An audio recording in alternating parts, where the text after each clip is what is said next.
ভিডিওটি দেখার আগে সবার কাছে ছোট্ট একটি রিকোয়েস্ট করতে চাই। প্লিজ, প্লিজ, প্লিজ যারা ভিডিওটি দেখবেন সবাই একটা করে সাবস্ক্রাইব করে দিবেন। আপনাদের ভালোবাসা পেলে এমন ভিডিও আরও উপহার দিব। ভিডিওগুলো বানাতে অনেক কষ্ট হয়। আমি জানি ভিডিওটি অনেক মানুষই দেখবেন। প্লিজ একটা করে সাবস্ক্রাইব করে দিবেন। সবাইকে পুরো গল্পটি দেখার জন্য অনুরোধ রইল। আর যারা আমাকে ভালোবাসে তারা একটা করে লাইক করে দেখিয়ে দিবেন। Love you all.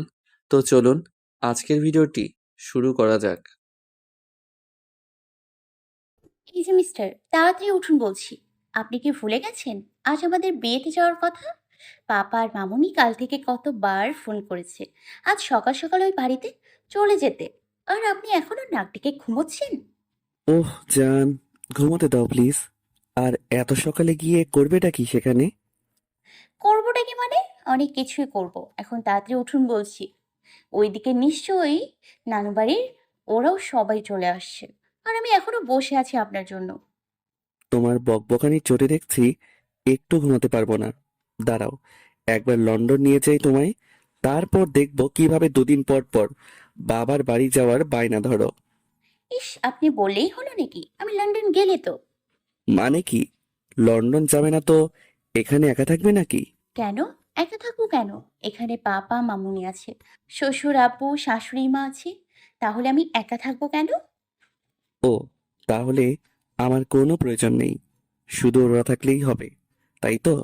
ঠিক আছে, তাহলে আর কি, আমাকে যখন কারো প্রয়োজন নেই তখন আমি একাই চলে যাব লন্ডন। আরে, আপনি রাগ করছেন কেন?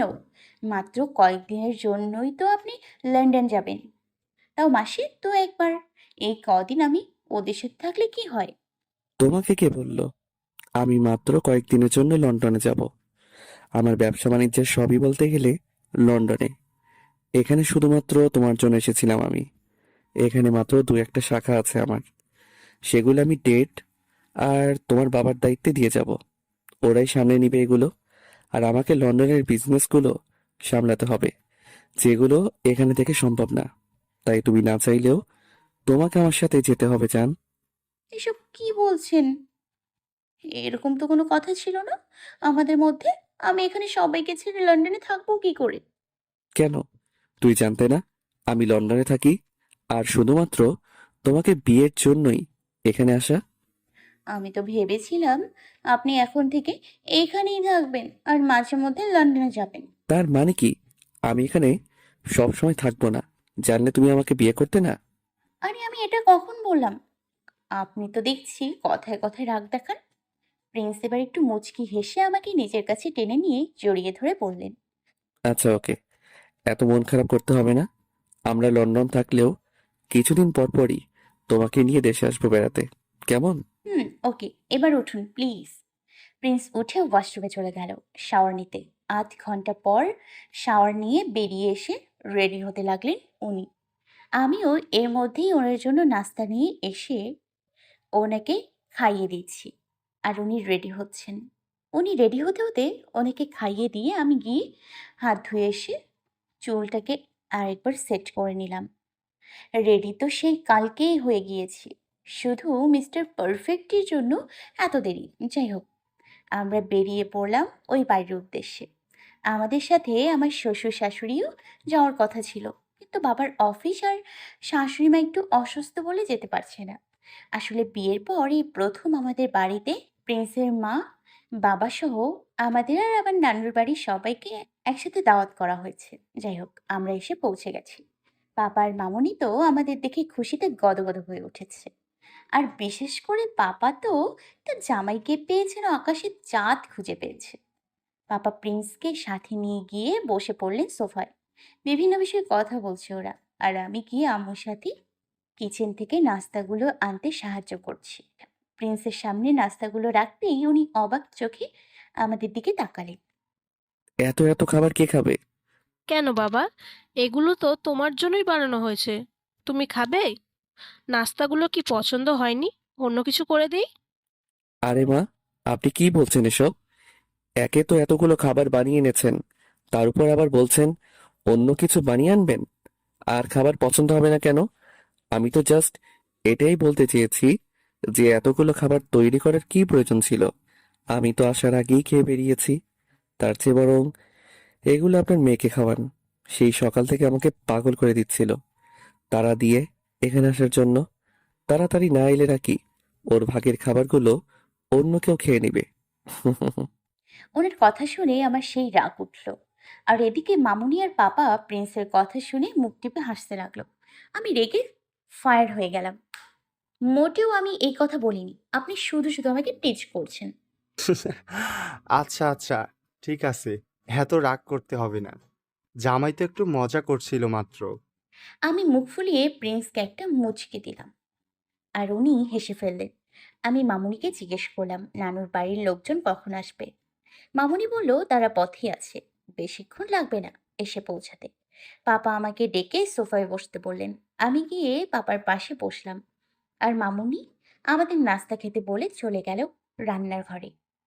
পাপা আমার মাথায় হাত বুলিয়ে দিয়ে বলতে লাগলো, দেখতে দেখতে আমার মেয়েটা অনেক বড় হয়ে গেল, বুঝতেই পারলাম না। দেখতে দেখতে তার বিয়েও হয়ে গেল।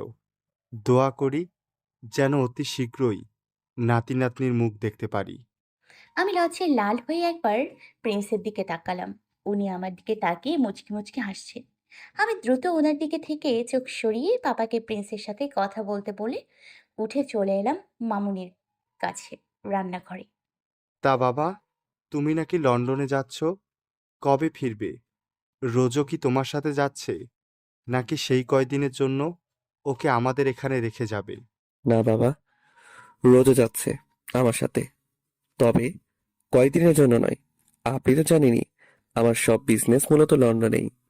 আর এমনিতেই 1.5-2 মাস দেশে থেকে লন্ডনে 2 দিন পর পর দৌড়াদৌড়ি করে বিজনেস সামলাতে হয়েছে। কিন্তু এভাবে তো আর এত বড় বিজনেস সামলানো সম্ভব নয়। তাই এবার লন্ডন ফিরতে হবে।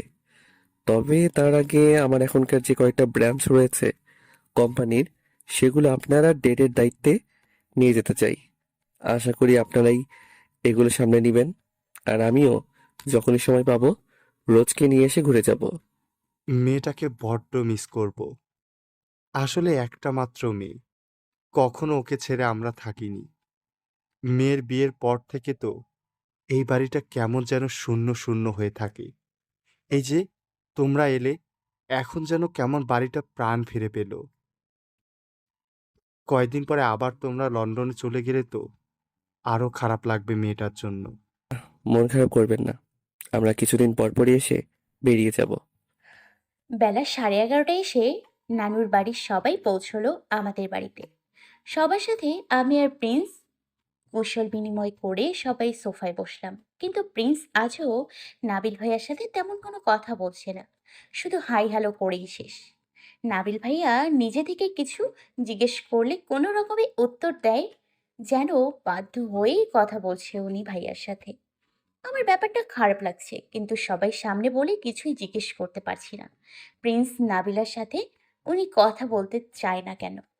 যাই হোক, অনেকক্ষণ সবাই মিলে আড্ডা দিচ্ছি। এর মধ্যে নাবিল ভাইয়ের সাথেও অনেক কথা হচ্ছে ফাঁকে ফাঁকে। আর ওই বাড়ির পিচ্চিগুলো তো আছেই। নাবিল ভাইয়া মাঝে মধ্যে আমার আর প্রিন্সের প্রেম কিভাবে হলো, বিয়ের পর দিনকাল কেমন চলছে, আরও হাবি জাবি বিষয় নিয়ে কথা বলছে। মাঝে মধ্যে অনেক হাসির কথাও বলেছিল, যার কারণে আমার খুব হাসি পাচ্ছিল। এর মধ্যে আমার একবার চোখ যায় প্রিন্সের দিকে। উনি কেমন যেন অগ্নিদৃষ্টি নিয়ে তাকিয়ে আছে আমার দিকে।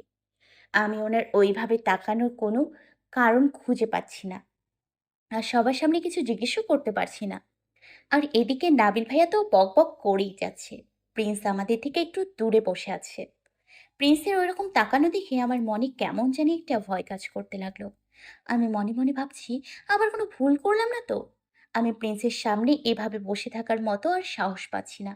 তাই সবাইকে কোন রকমে বলে রুমে চলে এলাম। ওইদিকে আমি চলে আসতেই মামুনি আর পাপা প্রিন্সকেও রেস্ট নেওয়ার জন্য রুমে পাঠিয়ে দিল। আমি খাটে বসে ভাবছি প্রিন্স হঠাৎই ওরকমভাবে রেগে আছে কি নিয়ে। আমি তো এমন কিছু করিনি যার জন্য উনি আমার উপর রাখতে পারেন। এসব ভাবতে ভাবতেই হঠাৎ জানলা খোলার শব্দ পেলাম।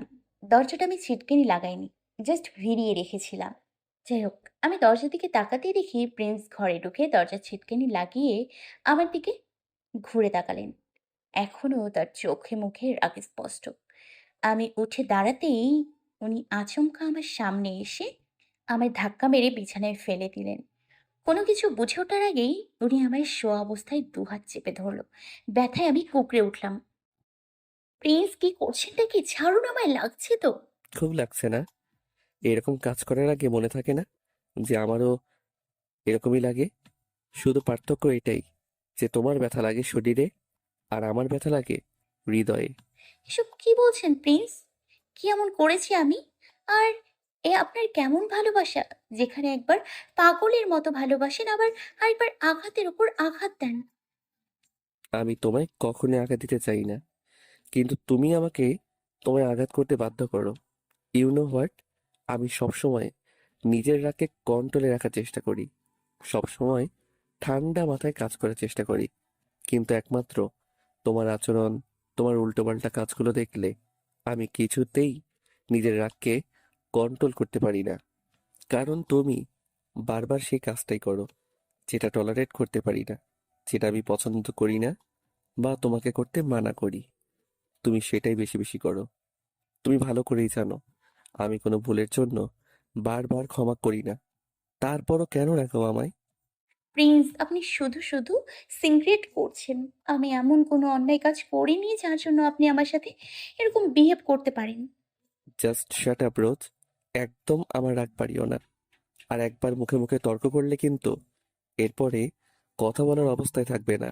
আমি করেছিটা কি সেটা বলবেন? কেন এরকম করছেন হঠাৎ? তুমি বুঝতে পারছো না কি করেছো তুমি? ওই নাবিলের সাথে কিসের এত কথা তোমার? যখনই দেখা হয় হেসে হেসে কি এত কথা বলো ওর সাথে? আপনি এই কারণেই আমার সাথে এই ধরনের ব্যবহার করছেন, আর এই জন্য আপনি নাবিল ভাইয়ার সাথে ঠিকমতো কথাও বলেন না, তাই না? হ্যাঁ তাই। এবার বলো, কিসের এত কথা ওর সাথে? কিসের কথা মানে কি? উনি আমার কাজিন। ওনার সাথে আমি কথা বলতেই পারি। কেন? আপনি বলেন না আপনার কাজিনদের সাথে কথা? আমি আপনার কাজিনদের সাথে একবার আপনাকে দেখে ভুল বুঝেছিলাম বলে আপনি আমাকে কম শাস্তি দেননি।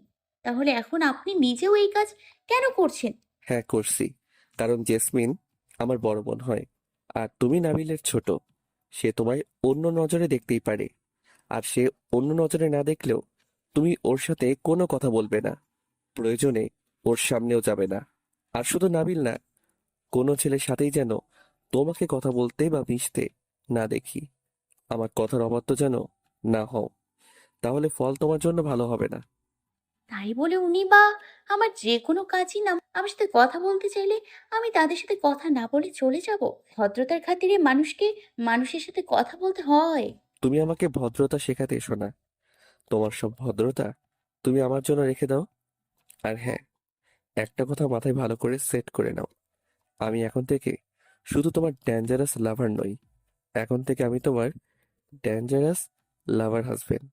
বিয়ের আগ পর্যন্ত শুধু একজন লাভারের ডেঞ্জারাস লাভ দেখেছো, আর এবার দেখবে ডেঞ্জারাস লাভার হাজবেন্ডের ডেঞ্জারাস লাভ। সো তোমার এই ডেঞ্জারাস লাভার হাজবেন্ড কখনোই তোমাকে অন্য কোনো ছেলের সাথে কথা বলা তো দূরে থাক, আমার পারমিশন ছাড়া কোনো ছেলের সামনে গেলেও সেটা টলারেট করবে না। তাই এমন কিছু করো না যার জন্য তোমাকে পরে পস্তাতে হয়। I hope you understand what I am saying. আমি সত্যি আগের আপনাকে আর এখনকার আপনাকে মেলাতে পারছি না। আপনি এত কঠিন কি করে হতে পারেন?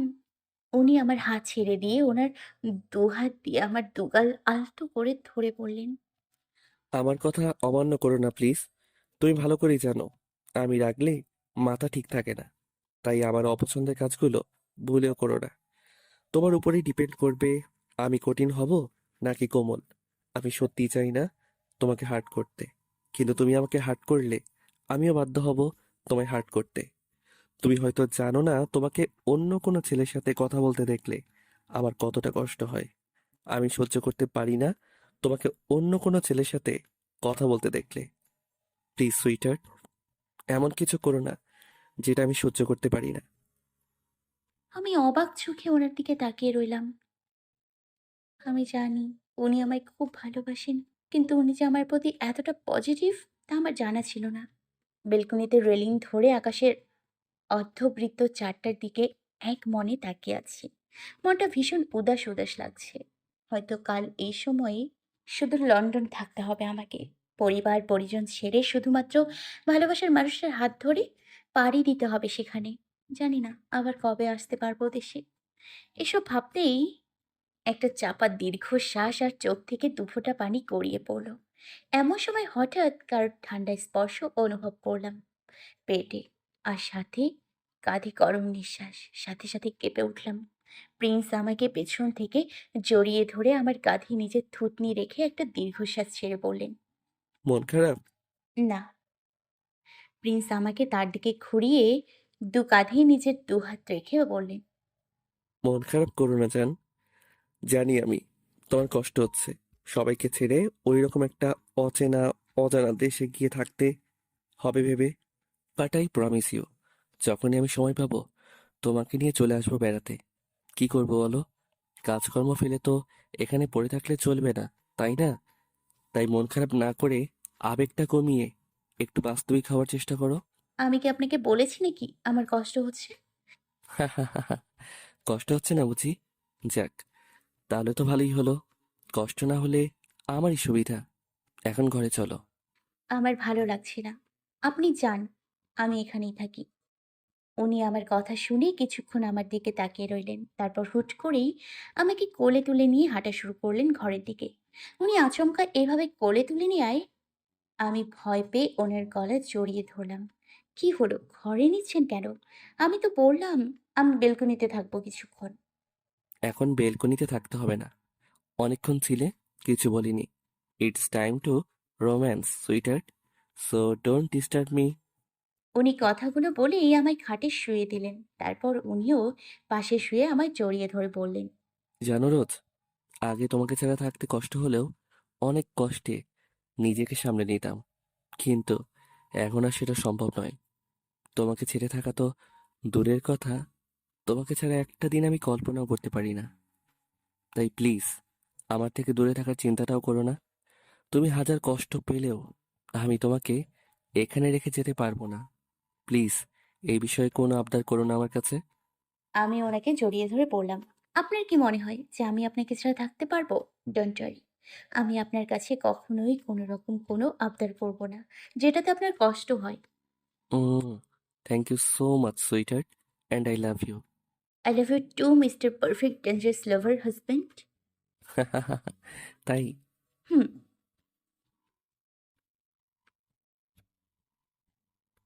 লন্ডনে এসে পৌঁছেছি প্রায় 1 ঘন্টা হলো। এখন আছি প্রিন্সের বাড়িতে। বাড়িটা বেশ বড়। বাড়ির চারদিকে উঁচু করে প্রাচীর তৈরি করা, আর গেট থেকে শুরু করে বাড়ির মেইন দরজা পর্যন্ত জায়গায় জায়গায় গার্ডরা দাঁড়িয়ে আছে বন্দুক হাতে। সবার পরনে কালো পোশাক আর কালো সানগ্লাস। আমি বেডরুমে বসে ফোনে গেমস খেলছি। মিস্টার পারফেক্ট কিছুক্ষণ আগেই বেরিয়ে গেছে তার অফিসের উদ্দেশ্যে। কি নাকি জরুরি কাজ আছে তার। আমি বাড়িতে একা, যদিও বাড়িতে অনেক সার্ভেন্ট আর গার্ডরা তো আছে। আসার পরেই দেশে ফোন করে কথা বলে নিয়েছিলাম সবার সাথে। এখন একা কিছুই ভালো লাগছে না, আর গেমস খেলতেও আজ খুব বিরক্ত লাগছে। তাই শুয়ে পড়লাম বিছানায়। উনি কখন আসবে তার কোনো ঠিক নেই, যদিও বলেছে তাড়াতাড়ি ফিরে আসবে। হঠাৎ ঘুমের মধ্যে উষ্ণ ছোঁয়া আর শরীরে ভারী কিছু অনুভব করলাম, আর সেই সাথে আছে খুব চেনা একটা ঘ্রাণ, মিষ্টি গন্ধ। সাথে সাথেই ঘুম ভেঙে গেল। আমি চোখ মেলে তাকাতেই দেখি প্রিন্স আমাকে আষ্টে পৃষ্ঠে জড়িয়ে ধরে চোখ বন্ধ করে শুয়ে আছে। হয়তো ঘুমিয়ে আছে, কখন এসছে জানি না। এতক্ষণে আমার মনের ভেতর স্বস্তির কাজ করছে। মনে হচ্ছে এই তো আমার সবচেয়ে কাছের মানুষটা আমার সাথে আছে। এখন আর আমার কোনো ভয় নেই, আর না আছে কোনো একাকিত্ব বোধ। যতক্ষণ উনি বাইরে ছিলেন নিজেকে খুব অসহায় মনে হচ্ছিল। এই অচেনা অজানা দেশটাতে ইনিই তো আমার একমাত্র আপনজন। এসব ভেবেই ঠোঁটের কোণে এক চিলতে হাসি ফুটে উঠল। আমি এক দৃষ্টিতে ওনার মায়াবী মুখটার দিকে তাকিয়ে আছি, যেটা দেখলে আমার সব কষ্টগুলো এক নিমিষেই ভুলে যায়। হঠাৎ উনি চোখ বন্ধ অবস্থাতেই বলে উঠলেন, কি ব্যাপার সুইটার্ট? এত গভীরভাবে কি দেখছো আমার চেহারায়? আমি কি আগের থেকেও বেশি সুন্দর হয়ে গেছি? আমি ওনার কথা শুনে থতমত খেয়ে গেলাম। দ্রুত ওনার দিক থেকে চোখ সরিয়ে ওনার বুকের ভিতর মুখ মুছে দিলাম, আর ভাবতে লাগলাম উনি এতক্ষণ জেগেছিলেন, কিন্তু উনি তো চোখ বন্ধ করে রেখেছিলেন। তাহলে কিভাবে বুঝলেন যে আমি ওনার দিকে তাকিয়েছিলাম? আর উনি এদিকে আমাকে ওনার বুকে মুখ লুকোতে দেখে মুচকি মুচকি হাসতে লাগলেন। তারপর বলে উঠলেন, কি গো, বলে না তো কি দেখছিলে? আমি কি আগের থেকে বেশি সুন্দর হয়ে গেছি? আমি মোটেও আপনাকে দেখছিলাম না। আর আপনি কি করে জানলেন আমি আপনার দিকে তাকিয়েছিলাম নাকি ছিলাম না? আপনি তো চোখ বন্ধ করেছিলেন। উনি চোখ খুলে আমার দিকে তাকিয়ে বলতে লাগলেন, আমার চোখ বন্ধ ছিল সোনা, কিন্তু মনের চোখ খোলাই ছিল।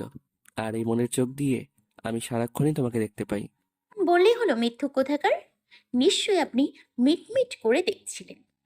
যদিও আমি জানি প্রথম থেকেই ওনার চোখ বন্ধ ছিল, যতক্ষণ পর্যন্ত আমি ওনার দিকে তাকিয়েছিলাম। কিন্তু এখন কিছুতেই ওনার কথাতে গুরুত্ব দেওয়া যাবে না, নইলে আমাকেই লজ্জায় পড়তে হবে। তাই তাহলে হয়ে যাক একটা পরীক্ষা। আমি মিথ্যুক নাকি সেটা প্রমাণ করে দেই। কি বলো?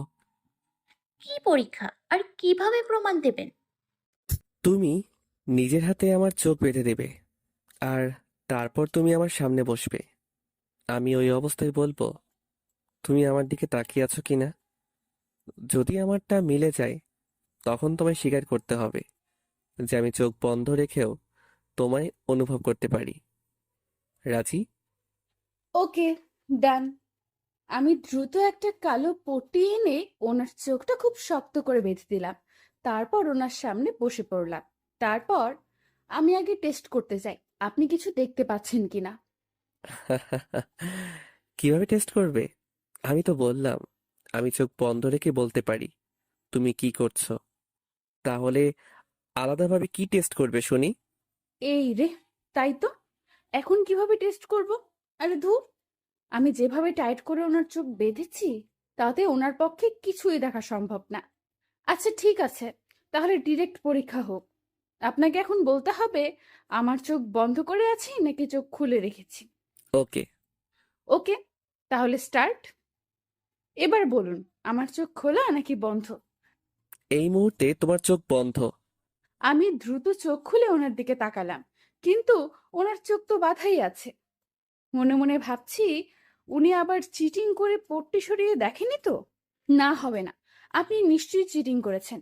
এবার আবার নতুন করে হবে। ওকে। আমি এবার ওনার পেছনে গিয়ে বসে পেছন থেকে ওনার দিকে তাকিয়ে বললাম, এবার বলুন আমি কি করছি। আপনি আমার পিছন থেকে আমার চুলের দিকে নেশাক্ত চোখে তাকিয়ে আছেন ম্যাডাম। ইস, এই লোকটা কিভাবে সব বুঝে যায়! মোটেই না, আপনি আন্দাজে বলছেন। আর আপনার চুলের দিকে আমি ওইভাবে তাকাবোই বা কেন শুনি? আমি জানি আমার মাথার চুল আপনাকে কতটা টানে, তাই তো সুযোগ পেলেই আমার চুল নিয়ে খেলতে শুরু করে দেন। ইস, আপনি সবকিছু এত বোঝেন কেন বলুন তো? একটু কম বুঝলে কি হয়?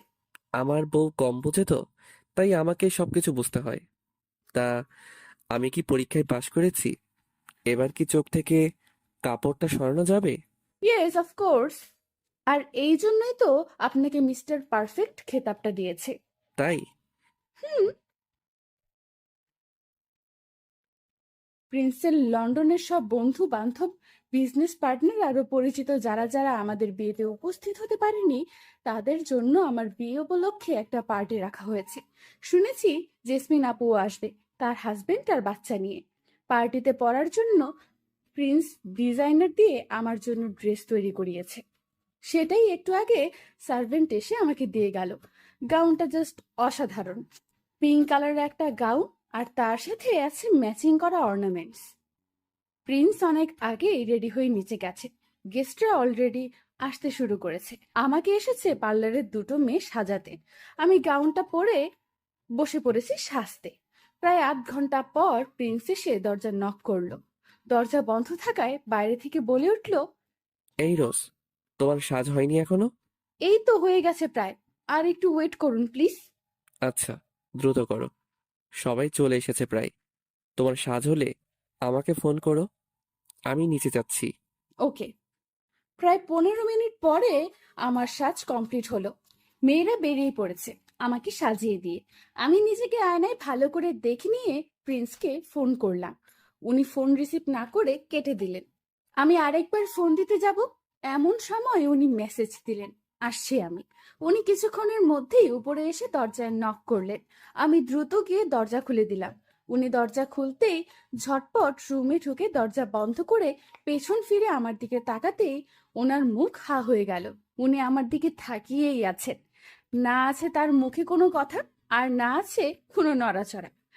আমি এই দেখে ওনার সামনে গিয়ে মুখের সামনে হাত নিয়ে তুড়ি বাজাতেই উনি কিছুটা নড়ে চড়ে দাঁড়িয়ে আমার মাথা থেকে পা পর্যন্ত দেখতে লাগলেন। এই যে মিস্টার, কি এত দেখছেন তখন থেকে হা করে? মশা ঢুকে যাবে তো। আমার বউকে দেখছি। আর বাই দ্য ওয়ে, এখানে কোনো মশা নেই। ওকে, এটা তোমার বাংলাদেশ নয়। হয়েছে, এমন ভাবে বলছেন যেন আপনি বাংলাদেশের নন। আচ্ছা, ওকে, বাদ দাও তো এখন এসব কথা। আজ আমার ওয়াইফকে অসাধারণ লাগছে। ইচ্ছে করছে আবার ফুলসজ্জা করি। তার মানে কি আমাকে অন্য সময় সুন্দর লাগে না? সব সময় সুন্দর লাগে, তবে এই পিঙ্ক কালার গাউনে একদম বারবি ডলের মতো লাগছে তোমায়। মনে হচ্ছে একটা ছোট্ট পরী দাঁড়িয়ে আছে আমার সামনে। আচ্ছা হয়েছে, এখন কি নিচে যাবেন নাকি এখানেই থাকবেন? ও হ্যাঁ, তুমি একটু দাঁড়াও, আমি ওয়াশরুম থেকে আসছি। ওকে, যান। কিছুক্ষণ পর প্রিন্স ওয়াশরুম থেকে বেরিয়ে এসে আয়নার সামনে দাঁড়িয়ে চুলগুলো ঠিক করে নিল। তারপর এসে আমাকে নিয়ে রুম থেকে বেরিয়ে নিজের হাত বাড়িয়ে দিল। আমি ওনার হাত ধরতেই আমাকে নিয়ে হাঁটা শুরু করলো। আমরা সিঁড়ি দিয়ে নামার সময় দেখি সবাই হা করে আমাদের দিকে তাকিয়ে আছে। আমার কিছুটা লজ্জা আর নার্ভাস লাগছিল। আমরা নিচে যেতেই সবাই আমাদের কাছে আসতে লাগলো আস্তে আস্তে। আর প্রিন্স এক এক করে সবার সাথে আমার পরিচয় করিয়ে দিতে লাগলো। পরিচয় পর্ব শেষ হতেই দেখি জেসমিন আপু এসেছে ওনার পরিবার নিয়ে। উনি এসেই আমাকে জড়িয়ে ধরলেন। ওনার হাজবেন্ডের সাথেও কিছুক্ষণ কথা হলো। এরপর উনি চলে গেলেন প্রিন্সের কাছে। আমি আর জেসমিন আপু কথা বলছি এক পাশে দাঁড়িয়ে, আর ওনার পিচ্চি ছেলেটার সাথে মাঝে মাঝে দুষ্টুমি করছি। ওইদিকে মিউজিক বাজছে। এর মধ্যে ওয়েটার সবাইকে বিভিন্ন ধরনের ড্রিঙ্কস সার্ভ করছে। এক পর্যায়ে ওয়েটার আমাদের কাছে আসতেই জেসমিন আপু তার ছেলেকে একটা সফট ড্রিঙ্কস দিয়ে নিজেও নিল। আমাকে নিতে বললে আমিও একটা গ্লাস নিয়ে খাওয়া শুরু করি। শরবতটা খেতে একটু কেমন জানি লাগছে, তবে কিছুক্ষণ খাওয়ার পর আস্তে আস্তে স্বাদটা ভালো লাগতে লাগলো। গ্লাসের প্রায় অর্ধেকটা খাওয়া শেষ হতে কেমন জানি লাগতেছে মাথাটা। চোখে একটু একটু ঝাপসাও দেখতে লাগলাম। মনে হয় যেন সব দোলছে। আমি জেসমিন আপুর দিকে তাকিয়ে দেখি 3টে জেসমিন আপু একসাথে দাঁড়িয়ে আছে। আমি নিজের চোখ কচলে আবার তাকালাম, দেখি আবার 3জন জেসমিন আপু। এদিকে আমিও কেমন জানি দুলছি। আমি একটু নড়ে চড়ে দাঁড়াতে লাগলে পড়ে যেতে লাগি, আর তখন কেউ আমাকে ধরে ফেলে। মিটমিট করে চোখ খুলে দেখি আমি বিছানায় শুয়ে আছি। তখনই মনে হলো আমি তো নিচে পার্টিতে ছিলাম, তাহলে এখানে কিভাবে এলাম আর কখন এলাম? পার্টি কি তাহলে শেষ হয়ে গেছে? কিছুই মনে করতে পারছি না। আস্তে শোয়া থেকে উঠতে গিয়ে বুঝতে পারলাম মাথাটা ঝিমঝিম করছে। আমি নিজের শরীরের চাদর সরাতে গিয়ে দেখি আমার শরীরের কাপড়ও চেঞ্জ, শুধুমাত্র একটা শর্ট আর টপস পরে আছি। পোশাক কখন চেঞ্জ করলাম সেটাও মনে পড়ছে না। তাহলে কি ওইসব পার্টি টার্টি সব আমার স্বপ্ন ছিল? আর প্রিন্সিপা কোথায়? দূর, কিছুই বুঝতে পারছি না। মাথায় 2 হাত চেপে ধরে বসে রইলাম। হঠাৎ করে ওয়াশরুমের দরজা খোলার শব্দ শুনে সেদিকে তাকালাম। দেখি প্রিন্স ওয়াশরুম থেকে বেরিয়েছে। আমাকে দেখে একটা ম্যাকি হাসি দিয়ে বলল, ঘুম ভাঙলো তাহলে ম্যাডামের? আপনি এতক্ষণ ওয়াশরুমে ছিলেন? আচ্ছা, আমি কখন ঘুমালাম বলুন তো? আমরা তো পার্টিতে ছিলাম, তাই না? পার্টিতে ছিলাম আমরা, কিন্তু আপনি যেভাবে আমার ইজ্জত নিয়ে টানাটানি শুরু করেছিলেন, তাতে আরেকটু সেখানে থাকলে তো আমার মান সম্মান একেবারে আইসক্রিম হয়ে গলে যেত। মানে কি সব বলছেন আপনি? আমি আপনার ইজ্জত নিয়ে টানাটানি করছি মানে কি? জানতাম আপনি সব ভুলে যাবেন, কিন্তু আমার কাছেও যে প্রমাণ আছে ম্যাডাম। দেখুন, একদম উল্টাপাল্টা কথা বলবেন না। আপনি নিশ্চয়ই আমাকে রাগানোর জন্য এসব বলছেন, তাই না? ওকে, বিশ্বাস হচ্ছে না তো? ঠিক আছে, দেন আমি সিসিটিভি ফুটেজ দেখাচ্ছি। ওয়েট। উনি সোফা থেকে ল্যাপটপটা নিয়ে এসে বিছানায় বসলেন। উনি হলরুমের সিসিটিভি ফুটেজ অন করে আমায় ইশারা করলেন ল্যাপটপের দিকে তাকাতে। আমি ল্যাপটপের দিকে তাকিয়ে দেখি আমি জেসমিন আপুর সাথে দাঁড়িয়ে শরবত খাচ্ছি, কিন্তু এক পর্যায়ে কেমন যেন হেলে দুলে পড়ছিলাম। আমি সেখান থেকে একটু সরে দাঁড়াতে গেলে হঠাৎ হুমড়ি খেয়ে পড়ে যেতে নেই। আর তখন জেসমিন আপু আমায় ধরে ফেলে, কিন্তু আমার হাত থেকে শরবতের গ্লাসটা পড়ে ভেঙে যায়। আর তখনই শব্দ শুনে প্রিন্স দ্রুত আমার কাছে গিয়ে জেসমিন আপুর কাছ থেকে আমাকে নিজের কাছে নিয়ে এক হাতে জড়িয়ে ধরে কিছু জিজ্ঞেস করতে লাগলো। হয়তো আমার কি হয়েছে বা শরীর খারাপ কিনা জিজ্ঞেস করছিলেন। আর তখনই আমি মিটমিট চোখে ওনার দিকে তাকিয়ে একটা মুচকি হাসি দিয়ে ওনার শার্টের কলার চেপে ধরে কি যেন বলতে লাগলাম। উনি আমার হাত ওনার কলার থেকে সরাতে চাইছেন। তখন আমি আরো শক্ত করে ওনার কলার ধরে টেনে ওনার মুখটা নিচে এনে আমিও নিজের পা উঁচু করে ওনার মুখের সামনে নিজের মুখ নিয়ে কি যেন বলতে লাগলাম। আর উনি আমাকে ছাড়ানোর চেষ্টা করছেন আর চারদিকে তাকাচ্ছেন। চারপাশের সব গেস্টরাও আমাদের দিকে হা করে তাকিয়ে আছে। আমি বড় বড় চোখ করে ওনার দিকে তাকিয়ে দ্রুত ওনাকে জিজ্ঞেস করলাম, এসব কি? আর আমি কি বলছিলাম তখন ওনাকে? উনি দুষ্টু হাসি দিয়ে ল্যাপটপ বন্ধ করে দিয়ে বলতে লাগলেন, ফ্ল্যাশব্যাক। আমি প্রিন্সকে দেখে হাসি দিয়ে ওনার কলার চেপে ধরলাম। Oh my sweetheart, mister perfect.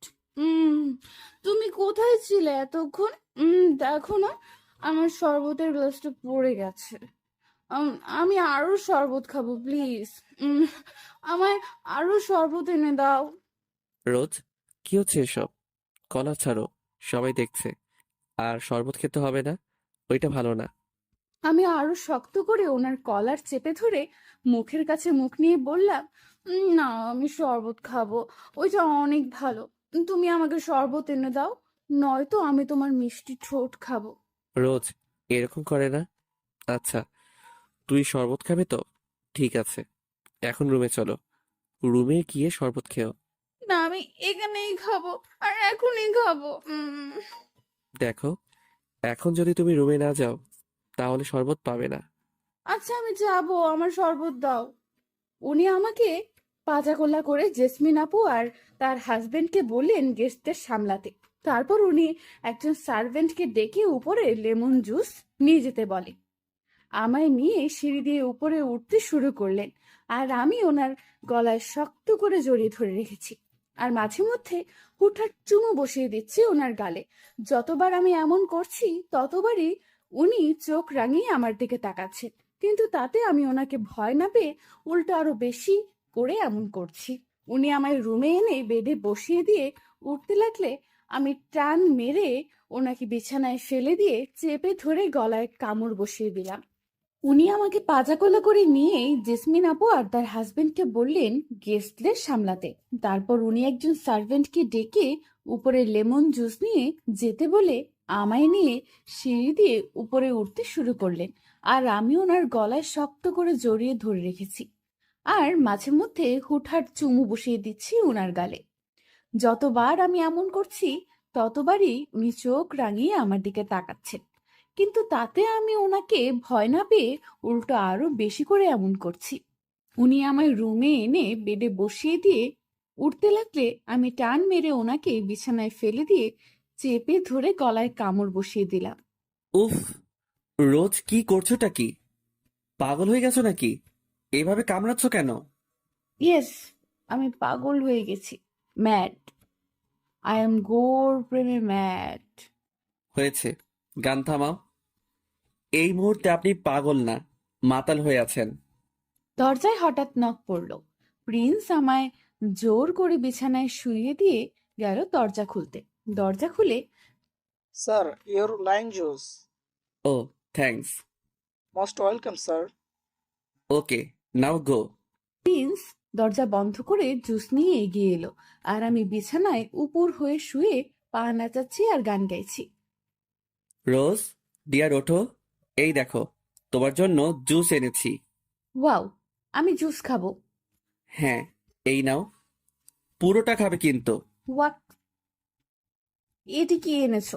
আমি খাবো না এটা, এটা পচা। আহ! সুইটহার্ট, এটা পচা না, তুমি পুরোটা খেয়ে দেখো, এটা খুব ভালো। না, আমি এটা খাবো না, আমি ওই জুস খাবো। তুমি খাবে না, তোমার হাজবেন্ডও খাবে, খাও বলছি। তাহলে তুমিই খাও এটা, আমি খাবো না, বললাম তো। প্রিন্স এবার নিজেকে শক্ত করার চেষ্টা করে গ্লাসটা হাতে নিয়ে বললেন, রোজ ডার্লিং, প্লিজ এটা খেয়ে নাও, তারপর আমি ওই শরবত এনে দেব, কেমন? না, আমি ওইটাই খাবো। ওইটা এনে দাও আমায়। মেজাজটা যে কি খারাপ হচ্ছে, কোন দুঃখে পার্টি রাখতে গিয়েছিলাম, এখন মাতাল বউ সামলাতে সামলাতে 12টা বেজে যাচ্ছে। কি বললে? কিছু না শোনা, এদিকে আসো। কেন? এমনি, আসো না। প্রিন্সের কাছে যেতেই সে খপ করে আমায় ধরে জোর করে লেমন জুস খাইয়ে দিল, আর কিছুক্ষণের মধ্যে বমি করে দিলাম। ওনার পোশাক নষ্ট করে সাথে আমার ড্রেসও অনেকটা নষ্ট হয়ে গেছে। দুর্বল হয়ে গা এলিয়ে দিলাম ওনার বুকে। উনি আমায় বিছানায় শুয়ে দিয়ে নিজের পোশাক চেঞ্জ করে তোয়ালে পরে আমার ড্রেসও চেঞ্জ করিয়ে দিলেন। তারপর কোলে করে ওয়াশরুমে নিয়ে হাত মুখ ধুইয়ে দিয়ে বিছানায় শুইয়ে দিয়ে নিচে চলে গেলেন ওয়াশরুমে।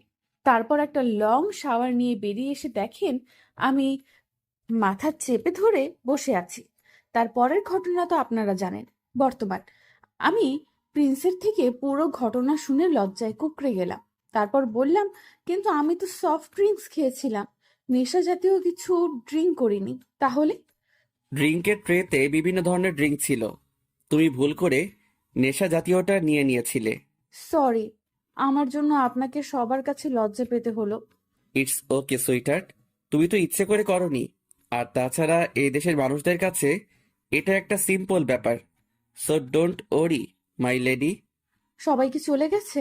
না, তুমি রেস্ট নাও, আমি চেঞ্জ করে গিয়ে দেখি ওইদিকে কি অবস্থা। শুয়ে পড়ো। উনি আমাকে শুইয়ে দিয়ে কাবার্ড থেকে পোশাক নিয়ে চেঞ্জ করে বেরিয়ে গেলেন রুম থেকে। সকাল 8টা। হ্যালো, গুড মর্নিং জেসমিন, বলো। হ্যাঁ প্লিজ। রোজ কেমন আছে এখন? রোজ তো এখনো ঘুমোচ্ছে, উঠলে বুঝে যাবে কি অবস্থা। আচ্ছা ঠিক আছে, রোজ উঠলে জানিও শরীর ঠিক আছে কিনা। ওকে। Okay bye. রোজ রোজ, ওটো সুইটার্ট, সকাল হয়ে গেছে তো। উফ, আর একটু ঘুমাতে দাও না। আর ঘুমোতে হবে না, এমনিতেই রাতে বমি করার পর আর কিছু খাওনি। এখন উঠে ব্রেকফাস্ট করবে, সো উঠে পড়ো, কুইক। আমি শোয়া থেকে উঠে বসতেই উনি আমায় কোলে করে নিয়ে ওয়াশরুমে দিয়ে গেলেন। আমি ফ্রেশ হয়ে বের হতেই দেখি উনি দরজার সামনে দাঁড়িয়ে ওয়েট করছে আমার জন্য। আমাকে বেরোতে দেখে আবার কোলে তুলে নিলেন। তারপর আমাকে ড্রেসিং টেবিলের সামনে বসিয়ে দিয়ে ফোন করে সার্ভেন্টকে বললেন নাস্তা দিয়ে যেতে রুমে। তারপর ফোন রেখে চলে গেলেন নিজে ফ্রেশ হতে। উনি ওয়াশরুম থেকে বেরোতেই সার্ভেন্ট দরজায় নক করলো। আমি উঠতে নিলে উনি হাতের ইশারায় আমাকে বসতে বলে নিজে গিয়ে দরজা খুলে দিলেন। তারপর সার্ভেন্ট এসে রুমে খাবার দিয়ে চলে গেলে উনি দরজা বন্ধ করে আমার পেছনে এসে দাঁড়ালেন আয়নার সামনে। এখন শরীর কেমন লাগছে তোমার? জেসমিন ফোন করেছিল তোমার খবর নিতে, তখন তুমি ঘুমিয়েছিলে। ও, আমাকে ডাকেননি কেন? আপুকে ফোন করুন, আমি কথা বলবো। আগে ব্রেকফাস্ট করে নাও, তারপর কথা বলা যাবে। ওঠো। আমি আর কথা বাড়ালাম না, গিয়ে খাটে বসে পড়লাম। আর উনি খাবারগুলো এনে আমার সামনে রাখলেন। তারপর নিজের হাতে খাইয়ে দিয়ে নিজেও ব্রেকফাস্ট করে নিলেন। তারপর জেসমিন আপুর সাথে কিছুক্ষণ কথা বললাম। আর এর মধ্যে উনি রেডি হয়ে গেলেন অফিসে যাওয়ার জন্য। আজ কি অফিসে যেতেই হবে? কেন, কি হয়েছে? আজ বাড়িতে থাকুন না প্লিজ। প্রতিদিন একা একা বাড়িতে থাকতে একদম ভালো লাগে না, বোর হয়ে গেছি আমি। উনি খাটে বসে আমায় একপাশে জড়িয়ে ধরলেন। তারপর, ওকে, আজ তাহলে না গেলাম অফিসে। এখন বলো তো, তোমার শরীর এখন ভালো লাগছে তো? I am absolutely fine. Okay, then আজকে আমরা ঘুরতে বেরোচ্ছি, কেমন? রিয়েলি? ইয়েস ম্যাডাম, রেডি হয়ে নাও, ততক্ষণ আমি ম্যানেজারকে অফিসের কিছু কাজ বুঝিয়ে দেই। ওকে, আমি এক্ষুনি বের হচ্ছি। উনি ল্যাপটপ নিয়ে বসে পড়লেন। আর আমি ড্রেস চেঞ্জ করতে চলে গেলাম ওয়াশরুমে। রেডি হয়ে বেরিয়ে পড়লাম। সারা দিন আজ লন্ডনের কিছু বিশেষ প্লেসে ঘুরে ফিরে সন্ধ্যায় গেলাম জেসমিন আপুর বাসায়। সেখানে ওরা আমাদের জন্য একটা ছোট্ট পার্টি রেখেছে। বেশি কাউকে ইনভাইট করেনি, জাস্ট জেসমিন আপু আর ওনার হাজবেন্ডের কিছু ফ্রেন্ড আর প্রিন্সের কয়েকজন ফ্রেন্ডকে ইনভাইট করেছে। আমরা সেখানে পৌঁছাতেই সবাই আমাদের ঘিরে ধরলো। তারপর কিছু সৌজন্য কথাবার্তা বলে সবাই গিয়ে বসলাম। কি আপুমনি, ভালো আছো তো? আমি কালকের বিষয়টার জন্য খুব লজ্জা পাচ্ছি। আই এম ফাইন আপু। জেসমিন আপু সবাইকে সফট ড্রিঙ্কস আর কিছু হালকা স্ন্যাক্স দিল। আমি ভয়ে আজ আর কোনো ড্রিঙ্কস নিতে চাইছি না। জেসমিন আপু জোর করে একটা গ্লাস আমায় ধরিয়ে দিল। আমি প্রিন্সের দিকে তাকাতেই উনি মৃদু হেসে খেতে ইশারা করলো। প্রিন্সের এক বন্ধু বলে উঠল, ভাই প্রিন্স, তুই সত্যিই খুব লাকি রে। ভাবি তোকে অনেক লাভ করে। তা কালকে পার্টিতে না দেখলে বুঝতেই পারতাম না। আমি খুব লজ্জা পেয়ে গেলাম কথাটা শুনে। প্রিন্স ব্যাপারটা বুঝে কথা ঘুরানোর চেষ্টা করলো। জনি, তুই গিটার আনিসনি? আজ একটা গান গাইবি কিন্তু। আরে তুই না বললেও আমি গাইতাম, কিন্তু আজ শুধু আমি গান গাইবো তা হচ্ছে না। আজ আমাদের নতুন ভাবিকেও একটা গান গাইতে হবে। কি বলো তোমরা সবাই? জনের সাথে বাকিরাও সায় দিল। প্রিন্স আমার দিকে তাকালে আমি ইশারায় না করি, মানে আমি গান গাইবো না। আমার ইশারা প্রিন্সের আরেক বন্ধু সানি দেখে নিল। ভাবি, ইশারা ফিশারা করে কি বলছেন প্রিন্সকে? যাই করুন না কেন, আমাদের গান না শুনিয়ে আজ যেতে পারবেন না। আর যদি আপনার একা গাইতে প্রবলেম হয়, তো প্রিন্সের সাথে একটা ডুয়েট গান। এই না, পাগল হলি নাকি? দেখছিস না ঠান্ডায় গলা বসে গেছে, আর তুই বলছিস গান গাইতে? তাহলে রোজ তুমিই গাও। আমি অসহায় দৃষ্টিতে প্রিন্সের দিকে তাকালাম। উনি আমার ডান হাতের উপর নিজের হাতটা রেখে চোখের ইশারায় গাইতে বললেন, আর বোঝালেন নার্ভাস হওয়ার কিছু নেই, আছি আমি। আমি ওনার ইশারায় ভরসা পেলাম। উনি জনি ভাইকে বলল গিটার বাজাতে। প্রিন্স এখনো আমার হাত ধরে রেখেছে। জনি ভাই বলল, আজ যেহেতু প্রিন্স গান গাইবে না, তাই আমার গানের সাথে গিটারটা উনিই বাজাতে। উনিও রাজি হয়ে গিটারটা হাতে নিয়ে আমাকে কানে কানে জিজ্ঞেস করলো। কোন গান গাইবে? আমি গানের নামটা বলে দিলাম, আর উনি গিটার বাজানো শুরু করলো। আমিও চোখ বন্ধ করে গাইতে লাগলাম। তু আতা হ্যায় সিনে মে, जब जब सांसें भरती हूँ, तेरी दिल की गलियों से मैं हर रोज गुजरती हूँ। हवा की जैसे चलता है तो मैं रेत जैसे उड़ती हूँ। कौन तुझे यूं प्यार करेगा जैसे मैं करती हूँ। हाँ हाँ। গান শেষে একটা দীর্ঘশ্বাস নিয়ে চোখ খুলে তাকালাম। সবাই একদম স্পষ্ট হয়ে তাকিয়ে আছে আমার দিকে। আমি কিছুটা লজ্জা পেলাম সবার ওইরকম তাকিয়ে থাকা দেখে।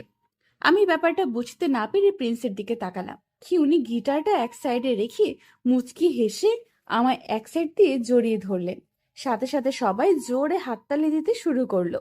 কয়েকজন তো দাঁড়িয়ে পড়লো হাততালি দিতে দিতে। বাহ রোজ, খুব ভালো গান করো তো তুমি। হ্যাঁ, সত্যি দারুণ গেয়েছে রোজ। ভাবি, গানটা নিশ্চয়ই প্রিন্সের জন্য গেয়েছেন তাই না? প্রিন্স, এত ভালোবাসা কই রাখিস রে ভাই? আমি লজ্জায় লাল হয়ে যাচ্ছি ওনাদের কথা শুনে। আর চোখে প্রিন্সের দিকে তাকিয়ে দেখি উনি এক দৃষ্টিতে তাকিয়ে আছেন আমার দিকে। আমি দ্রুত চোখ সরিয়ে নিলাম। উনিও চোখ সরিয়ে অন্যদের দিকে তাকালেন। আমার বউটাকে আর লজ্জা দিস না তো, এমনিতেই লজ্জায় লাল হয়ে আছে, তার উপর তোরা শুরু করলি এসব। তা তো দেখতেই পাচ্ছি, কিন্তু এটা তোকে মানতেই হবে ভাই, যে রোজ তোকে অসম্ভব ভালোবাসে। আমি এবার আর থাকতে না পেরে লজ্জায় প্রিন্সের বুকে মুখ গুজে দিলাম। উনি একটু শব্দ করে হেসে আমায় আরো শক্ত করে জড়িয়ে ধরলেন, আর অন্যরাও হাসতে লাগলো আমার মুখ লুকানো দেখে। প্রিন্স, তুই কিছু বলবি না? এত সুন্দর একটা গান রোজ তোর জন্য গাইলো, তুই কোনো কমপ্লিমেন্ট দিলি না? আরে ভাই, বউটাকে আর দেখতে হবে তো। আমার বউ গান গাইবে আর সেটা ভালো হবে না তা কখনো হয়? একদম সুপার ডুপার হয়েছে। আমি ওনার বুক থেকে সরতে নিলে উনি আরো শক্ত করে ধরেন, যেন আমি উঠতে না পারি। সবাই হাসতে লাগলো। ভাই প্রিন্স, তুই এত রোমান্টিক হলি কবে থেকে রে? আগে তো মেয়েদের আশেপাশেও ঘেঁষতি না, এখন দেখছি বউ পেয়ে একদম পাল্টে গেছিস। বউকে নিজের থেকে সরতে দিচ্ছিস না। এভাবে ওরা এক একজন এক এক রকম কথা বলছে, আর আমি লজ্জায় না পারছি মাথা তুলতে, আর না পারছি প্রিন্সের বুক থেকে উঠতে। উনি সবার সব কথার উত্তর দিলেও আমাকে কিছুতেই ছাড়ছেন না। লোকটা আমাকে লজ্জার উপর লজ্জায় ফেলছেন। প্রায় অনেক রাত অব্দি জেসমিন আপুর বাসায় থেকে ফিরে এলাম বাড়িতে।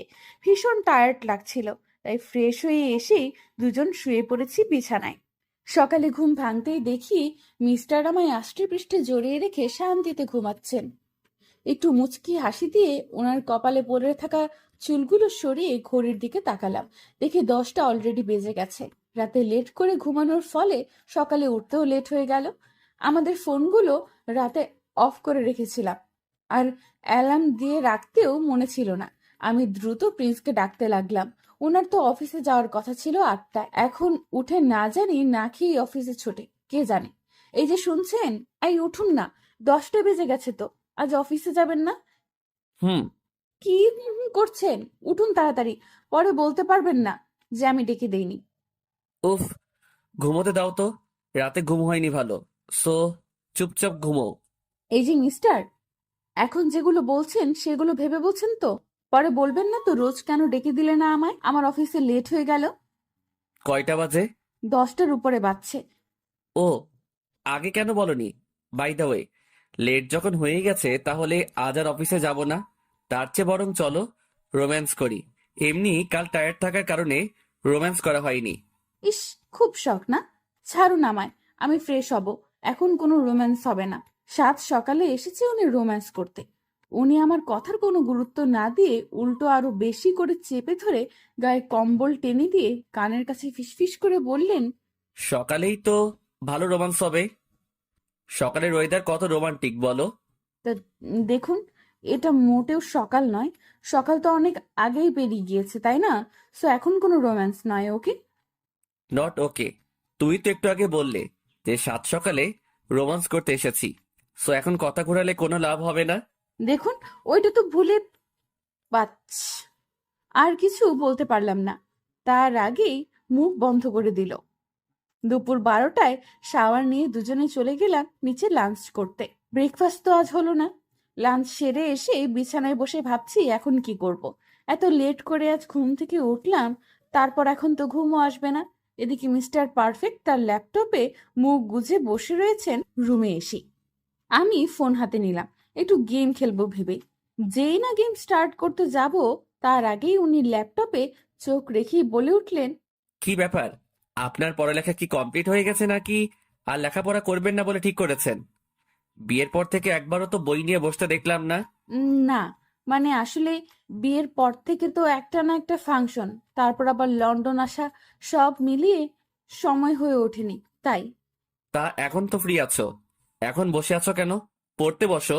কিন্তু আমি তো কোনো বই আনিনি দেশ থেকে। সেটা এতদিনে মনে হলো তোমার? আগে বলনি কেন? কাল থেকে অনলাইনে নিয়মিত ক্লাস করবে।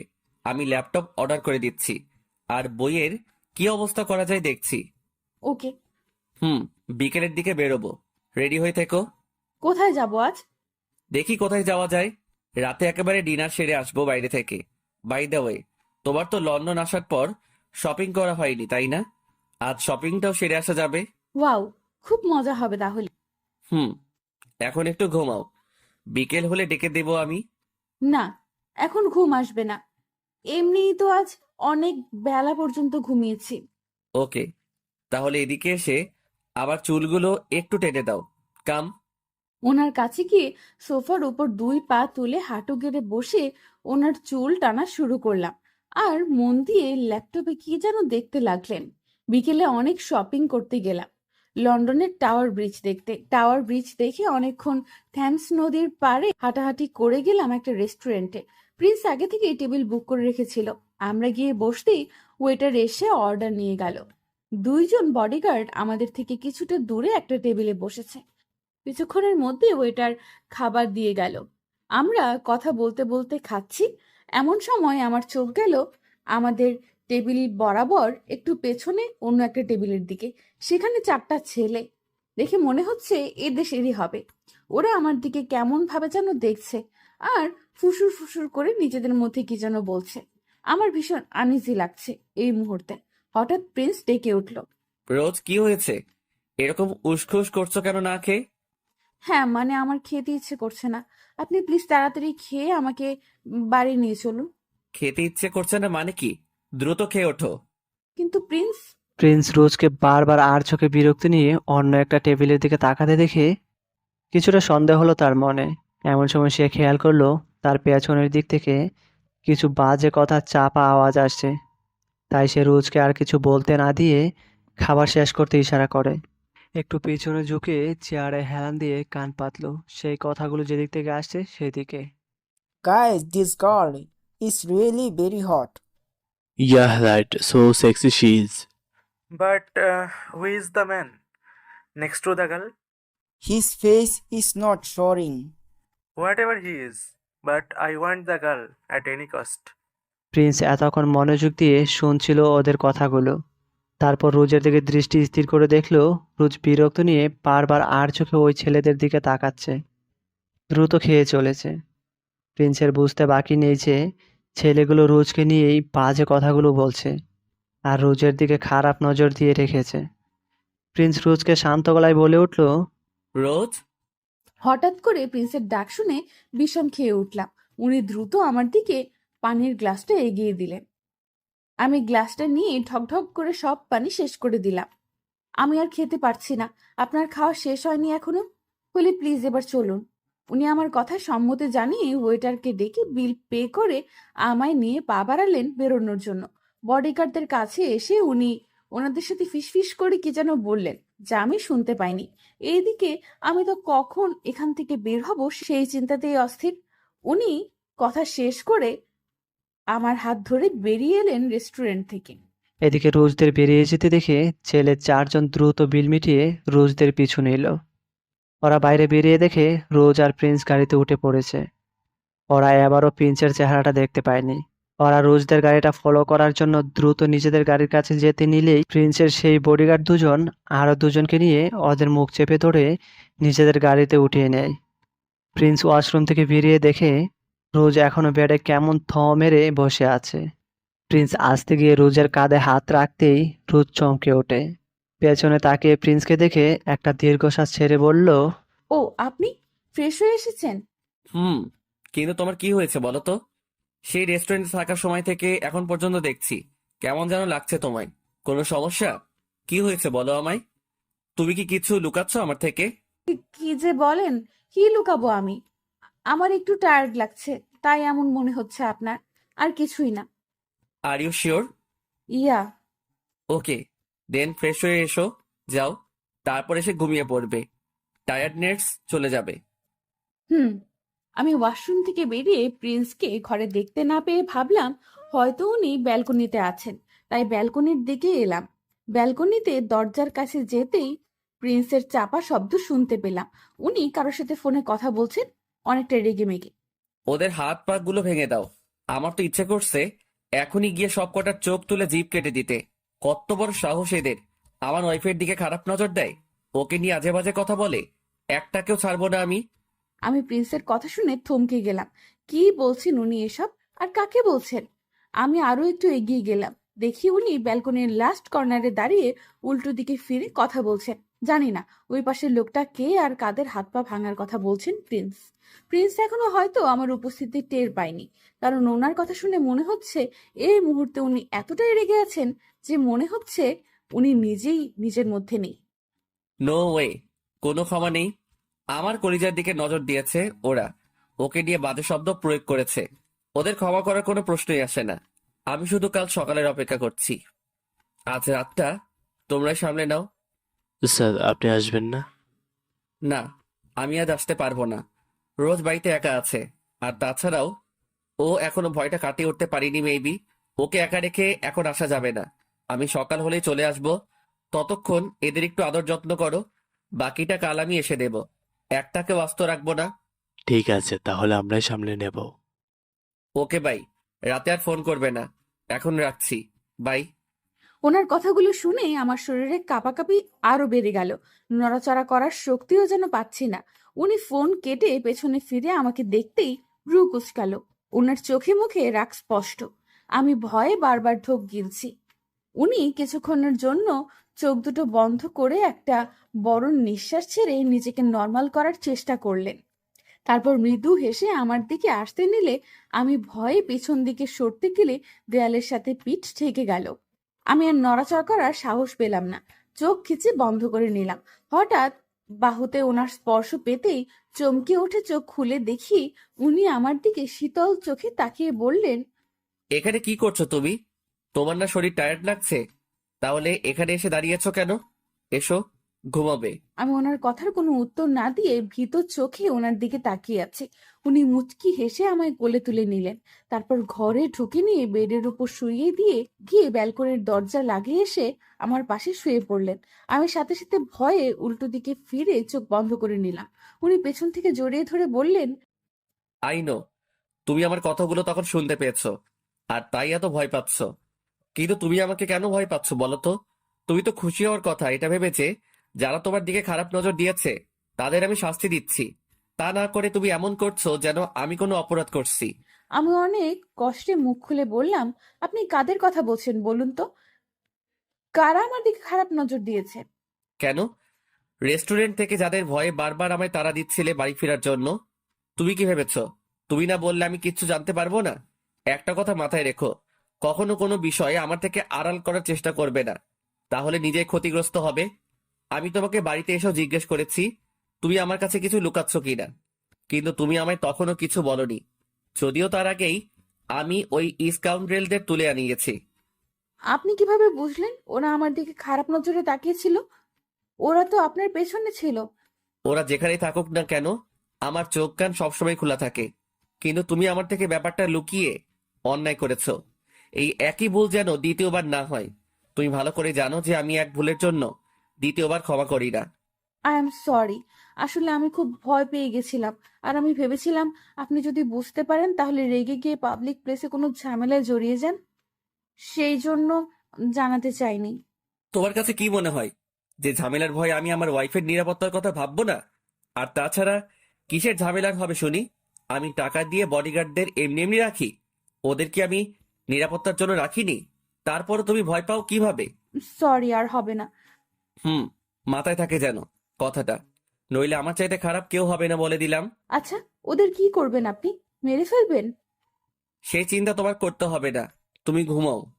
না মানে, আপনি তখন ফোনে বলছিলেন যে ওদের চোখ উপড়ে ফেলবেন, জিভ কেটে ফেলবেন, আরো কি কি। প্লিজ এরকম করবেন না। এতটা হিংস্র হবেন না প্লিজ। আমি চাই না আমার জন্য আমার ভালোবাসার মানুষটা কোনো অন্যায় করুক। প্লিজ ওনাদের না মেরে আপনি ওনাদের পুলিশের হাতে তুলে দিন। আমি আপনার মধ্যে হিংস্রতা দেখতে চাই না প্রিন্স।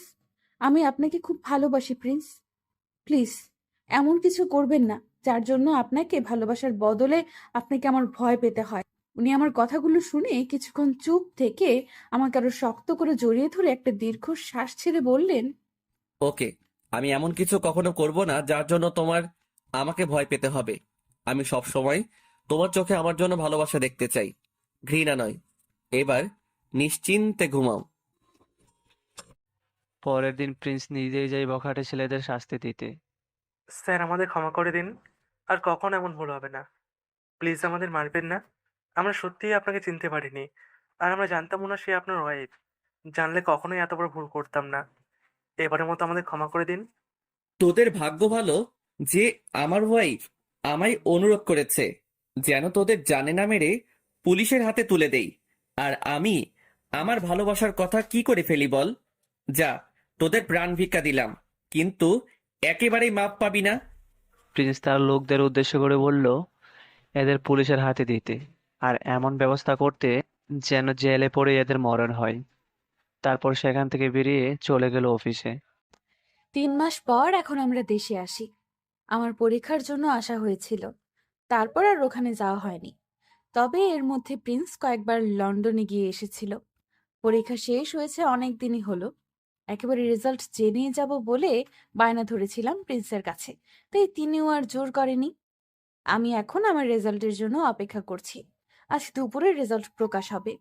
দুপুর 2টায় রেজাল্ট বেরিয়েছে, আর প্রিন্স সেটা অনলাইনের মাধ্যমে দেখে নিয়েছে একটু আগে। উনি রেজাল্ট দেখার পর মুড অফ করে আমার দিকে তাকিয়ে বললেন, তোমার থেকে এটা আশা করিনি। এখন আমি সবাইকে কিভাবে বলবো যে প্রিন্স আইমান খানের ওয়াইফ এরকম একটা রেজাল্ট করেছে? আমি ওনার কথা শুনে সাথে সাথেই কেঁদে দিলাম। সবাই ওনার কথা শুনে স্তব্ধ হয়ে আমার দিকে তাকিয়ে আছে। শাশুড়ি মা এসে আমার মাথায় হাত বুলিয়ে বলল, কাঁদিস না রে মা, রেজাল্ট একবার খারাপ হয়েছে তো কি হয়েছে? প্রয়োজন হলে আবার পরীক্ষা দিবি, কিন্তু হাল ছাড়বি না। আমি ওনাকে জড়িয়ে ধরে হাউ মাউ করে কেঁদে দিলাম। এবার মামুনিও এসে আমার কান্না থামাতে লেগে পড়লেন। সবাই এবার আমাকে সান্ত্বনা দিতে লেগে পড়ল। তারপর পাপা প্রিন্সকে জিজ্ঞেস করলো, বাবা প্রিন্স, ও কি কোনো সাবজেক্টে ফেল করেছে নাকি শুধু এমনিতেই পয়েন্ট কম এসেছে? আপনি নিজে এসে দেখে নিন। বলে ল্যাপটপটা এগিয়ে দিলেন পাপার দিকে। পাপা দ্রুত ল্যাপটপের স্ক্রিনে চোখ রেখে কিছুক্ষণ স্থির হয়ে বসে রইল। এদিকে আমার ভয়ে বুক দুরু করছে। পাপা ল্যাপটপ থেকে চোখ সরিয়ে প্রিন্সের দিকে তাকাতেই প্রিন্স অন্যদিকে তাকিয়ে মুখ টিপে হেসে দিলেন। সাথে পাপাও হু হা করে হেসে উঠল। আমরা সবাই হা করে ওনাদের দিকে তাকিয়ে আছি, কিছুই বুঝতে পারছি না এত হাসির কি হলো। মামুনি বলে উঠল, এ কি, তোমরা হাসছো কেন এভাবে? পাগল হয়ে গেলে নাকি রেজাল্টের শোকে? রেজাল্টের শোকে নয়, বলো রেজাল্টের সুখে। তোমার মেয়ের রেজাল্ট খারাপ নয়, বরং অনেক ভালো করেছে। আমি রাগী দৃষ্টিতে প্রিন্সের দিকে তাকালাম। উনি মিষ্টি হেসে বললেন, আমার দিকে এভাবে তাকাচ্ছ কেন? আমি কি একবারও বলেছি যে তোমার রেজাল্ট খারাপ হয়েছে? তুমি তো একটু মজা করতে, দেখেই কান্নাকাটি জুড়ে দিলে। প্রিন্স, তুমি দিন দিন বড্ড পাজি হয়ে যাচ্ছ। একটা বাচ্চা মেয়েকে কেউ এভাবে ভয় দেখায়? মেয়েটা এতক্ষণ এভাবে কাঁদলো, তাও তুমি সত্যিটা বললে না? এত দুষ্টু হলে কবে থেকে তুমি? যাক বাবা, বউয়ের সাথে একটু দুষ্টুমিও করা যাবে না এখন দেখছি। ঠিক আছে, থাকো তোমরা, আমি যাচ্ছি। কোথায় যাচ্ছ তুমি এখন প্রিন্স? এটা কি রাগ অভিমানের সময় হলো? ওই দেখো, এখন তো দেখছি আমার সব কিছুতেই দোষ হচ্ছে। আরে, মিষ্টি মুখ করতে হবে না। আমি সার্ভেন্টদের ডাকতে যাচ্ছি মিষ্টি নিয়ে আসার জন্য। ও আচ্ছা আচ্ছা, যাও তাহলে। সারাদিন সবাই মিলে অনেক আনন্দ করলাম। একসাথে খাওয়া দাওয়া করে পাপা আর মামুনি বলল তারা বাড়ি ফিরে যাবে। তখন প্রিন্স বলে উঠল, আমরা তো কাল পরশুই লন্ডন ব্যাক করব। আপনারা এই দুদিন এখানে থেকে যান, রোজেরও ভালো লাগবে। সে কি, কাল পরশু চলে যাবে মানে? হ্যাঁ তাই তো জামাই, এত তাড়াতাড়ি চলে যাবে? আর কয়টা দিন থাকা যায় না? না, আসলে আমার খুব ইম্পর্টেন্ট একটা কাজ আছে, তাই চলে যেতে হবে। তোমার কাজ থাকলে তুমি যাও, কিন্তু বৌমা এখন কোথাও যাচ্ছে না। এ কদিন তো পরীক্ষার ঝামেলাতেই কেটে গেল, আমাদের সাথে তো কথা বলার সময়ই পেল না। হ্যাঁ জামাই, আর কয়টা দিন না হয় থাকুক এখানে রোজ। তোমার কি মত? থাকেন আর কয়দিন প্লিজ। ওকে, দেন আমি কালকেই ব্যাক করছি লন্ডন। তোমার বেড়ানো হয়ে গেলে বলো, এসে নিয়ে যাব। উনি কথাগুলো বলেই সবার থেকে বিদায় নিয়ে উপরে চলে গেলেন। বুঝতে পারলাম অভিমান হয়েছে মিস্টারের। পাপা বলে উঠল, জামাই কি রেগে গেল নাকি? আরে ছাড়ুন তো মশাই, ও রাগ করুক আর যাই করুক, এখন আমাদের বৌমা আছে, আমাদের কাছে এটাই যথেষ্ট। সবাই একসাথে হেসে উঠল আবার বাবার কথা শুনে। কিন্তু আমার এদিকে ভয় লাগছে। রোজ, যা গিয়ে দেখ আবার জামাই রেগে গেছে কিনা। হ্যাঁ মা, গিয়ে দেখ তো পাগলটা কি করছে। আমি উঠে চলে এলাম। এবার রুমে এসে দেখি মিস্টার সোজা হয়ে খাটে শুয়ে এক হাত দিয়ে চোখ ঢেকে রেখেছে। আস্তে করে পাশে গিয়ে বসতেই উনি উল্টো দিকে ফিরে শুয়ে পড়লেন। উহুম, রাগ করেছেন? কি হলো, কথা বলছেন না যে? রাগ করেছেন আমার উপর? আচ্ছা, আমার কি দোষ? বাবা মা সবাই তো চাইছে আর কিছুদিন থাকতে, তাই আমিও না করতে পারিনি। তাছাড়া আপনি যদি না চান আমি এখানে থাকি, তাহলে আপনিই ওদের ডাইরেক্ট বলে দিতে পারেন। তা না হলে উল্টো আমার উপরই রাগ করে আছেন। উনি এবার আমার দিকে ফিরে রাগ দেখিয়ে বলে উঠলেন, তুমিও তো চাইছো এখানে থাকতে, আমি তখন জিজ্ঞেস করিনি তোমার মত কি? আমিও খানিক রাগ দেখিয়ে বললাম, আচ্ছা ঠিক আছে, থাকবো না আমি এখানে, আপনার সাথেই যাব। এবার হ্যাপি তো আপনি? আমি এখনই গিয়ে সবাইকে বলে দেব যে আমিও লন্ডন ফিরছি আপনার সাথে। না থাক, কাউকে কিছু বলতে হবে না। তুমি থাকো যতদিন খুশি, কিচ্ছু বলবো না আমি। অদ্ভুত তো আপনি, শুধু শুধু আমার উপর রাগ দেখাচ্ছেন। তখন মা বাবার সামনে তো কিছুই বলতে পারলেন না, কিন্তু এখন সব রাগ ঝাল আমার উপরে ছাড়ছেন। একদম বাজে কথা বলবে না। আমি কাউকে ভয় পাই নাকি? হ্যাঁ, তুমিও এখানে থাকতে চাইছিলে বলেই আমি কিছু বলিনি। তোমার ইচ্ছে তো পূরণ হয়েছে, তাহলে আমার পিছনে লেগেছো কেন? যাও না, গিয়ে এই খুশিতে নাচো সবাই মিলে। যত সব। আপনি আমার সাথে এভাবে কেন কথা বলছেন? সামান্য একটা বিষয় নিয়ে আপনি কি করে আমার সাথে এমন বিহেভ করতে পারেন? ওকে ফাইন, সরি, আমার অনেক বড় ভুল হয়ে গেছে। তোমার সাথে কথা বলাই আমার উচিত হয়নি। থাকো তুমি এখানে, আমি গেলাম। উনি বিছানা ছেড়ে লাফিয়ে উঠে কাবার্ড থেকে শার্ট নিয়ে পরতে শুরু করলেন। আমি দ্রুত ওনার সামনে গিয়ে দাঁড়ালাম। কোথায় যাচ্ছেন আপনি? যেখানে খুশি যাই, তাতে তোমার কি? তুমি থাকো তোমার যেমন খুশি, আমি তোমাকে কিছু না বললেই তো হয়। এবার আমি যেখানে খুশি যাই, সেটা নিয়ে তোমায় ভাবতে হবে না। থাকো তুমি এখানে, তোমার যতদিন খুশি। কথাগুলো বলেই উনি বেরিয়ে যেতে নিলে আমি দ্রুত গিয়ে ওনার দরজা আটকে দাঁড়াই। উনি রাগে ফুসফুস করতে লাগলেন। রোজ, পথ ছাড়ো। মাথা এমনি গরম আছে, আর গরম করিও না। আপনি কোথায় যাচ্ছেন আগে বলুন? আমি নতুন বাড়িতে যাচ্ছি, আর সেখান থেকেই কাল লন্ডন ব্যাক করব। না, আপনি এখন কোথাও যাবেন না, আর গেলে আমাকে সাথে নিয়ে যাবেন। কেন? তুমি না এখানে আরো থাকবে? থাকো, এখন আমার সাথে কেন যাবে? হুট করে ওনাকে জড়িয়ে ধরে কাঁদো কাঁদো গলায় বললাম, প্লিজ একটু বোঝার চেষ্টা করুন প্রিন্স। আমাদের বাবা মায়েরদের তো ইচ্ছা হয় তাদের ছেলেমেয়ের সাথে একটু ভালোভাবে সময় কাটাতে, তাই না? মাত্র কয়েকটা দিনেরই তো ব্যাপার, তাই না? ওদের এই আবদারটা রাখুন প্লিজ। এভাবে রাগ করে চলে যাবেন না, ওরা খুব কষ্ট পাবে এতে। আমার বুঝি তোমায় ছাড়া থাকতে কষ্ট হয় না? আই নো, ইনফ্যাক্ট আপনাকে ছাড়া তো আমারও কষ্ট হয়। সেই জন্যই বলছি কি, প্লিজ আপনিও এই কয়দিন আমাদের সাথে থাকুন। আপনার অফিসের কাজটা ভিডিও কনফারেন্সের মাধ্যমে সেরে নিন না, তাহলে তো আর কোনো সমস্যা থাকে না। আর আমরাও কয়েকদিন এখানে থেকে তারপর না হয় ব্যাক করব। উনি কিছুক্ষণ চুপ থেকে একটা দীর্ঘ শ্বাস ছেড়ে বললেন, ওকে।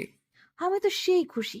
উনি আচমকা আমাকে কোলে তুলে নিয়ে বিছানায় শুইয়ে দিয়ে দুহাত চেপে ধরে বললেন, পরীক্ষা থেকে শুরু করে রেজাল্ট পর্যন্ত অনেক দিন এখানে থেকেছো, তাও কিছু বলিনি।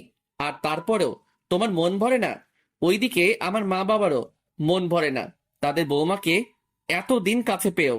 ঠিক আছে, এবার একবার লন্ডন নিয়ে যাই তোমাকে, তারপর আর বছরখানেক বাংলাদেশের নামও মুখে নিতে দেব না। Mind it. কি বছর খানেক? Yes madam. This is not fair. Everything is fair in love, my sweetheart. কচু। কি তবে রে? তারপর শুরু করে দিলেন দুষ্টুমি। প্রিন্সকে অনেক কষ্টে রাজি করিয়ে কয়েকদিন দেশে থাকার জন্য বাধ্য করলাম। এর মধ্যে আমরা সবাই মিলে একটা ফ্যামিলি ট্যুরের প্ল্যান করলাম। সবাই মিলে ঠিক করলাম আমরা কক্সবাজার যাব। তবে আমাদের সাথে নানুর বাড়ি থেকে নাবিল ভাইয়া আর পিচ্চি দুইজন যাবে। আমি আমার বান্ধবী মিমিকেও রাজি করালাম আমাদের সাথে যাওয়ার জন্য। সবাই মিলে খুব হই হুল্লোড় করবো ভেবেই সবাইকে যেতে রাজি করালাম। আজ রাতেই আমরা কক্সবাজারের উদ্দেশ্যে রওনা দিয়েছি। সকাল 7টায় গিয়ে পৌঁছালাম কক্সবাজারে। প্রিন্স চেয়েছিল ফ্লাইটে আসতে, কিন্তু আমার একটাই কথা ছিল যে সবাই মিলে গাড়িতে করে হই হুল্লোড় করে আসব। আর তাই উনিও বাধ্য হয়ে গাড়িতে আসতেই রাজি হলেন। এর মধ্যে গাড়িতে আসতে আসতে মিমি আর নাবিল ভাইয়ার মধ্যে অনেকটা ভাব জমে গেছে দেখলাম। যাই হোক, আমরা সবাই Royal Tulip Sea Pearl Beach রিসোর্টে উঠেছি। জার্নি করে সবাই মোটামুটি ক্লান্ত, তাই সকালের ব্রেকফাস্ট সেরে সবাই কয়েক ঘন্টা ঘুমানোর জন্য যার যার রুমে চলে গেলাম। দুপুরে সবাই মিলে লাঞ্চ সেরে কিছুক্ষণ সবাই পুল সাইডে গল্প করলাম আর হোটেলের আশপাশটা দেখলাম। এদিকে প্রিন্সকে মিডিয়ার জন্য খাওয়ার সময় বাদে বাকি সময়টা মাথায় হেড আর মুখে মাস্ক লাগিয়ে থাকতে হচ্ছে। বিকেলের দিকে আমরা বের হলাম সি বিচের উদ্দেশ্যে। সবাই খুব আনন্দ করছে। মিমি আর নাবিল ভাই তো সারাক্ষণ একই সাথেই ঘুরছে, যেন দুজনকে ফেভিকল দিয়ে আটকে দেওয়া হয়েছে। আর আমার পিচ্চি কাজিনগুলো নাবিল আর মিমির পেছনে পেছনে ঘুরছে। পাপা, মামুনি, বাবা, মা, চারজন বেশিরভাগ একসাথেই থাকছে, যাতে আমরা ইয়াংরা নিজেদের মতো করে টাইম স্পেন্ড করতে পারি। এদিকে মিস্টার পারফেক্ট আমাকে নিজের কাছ থেকে এক মুহূর্তও নড়তে নারাজ। সারাক্ষণ আমার হাত নিজের হাতের দুমুঠোয় ধরে রাখছে। একটু যে মিমি, নাবিল ভাইদের সাথে গিয়ে কথা বলবো, সময় কাটাবো, তার কোনো চান্সই নেই। তার উপর আবার উনি নাবিল ভাইয়ের সাথে আমার কথা বলাও সহ্য করতে পারে না।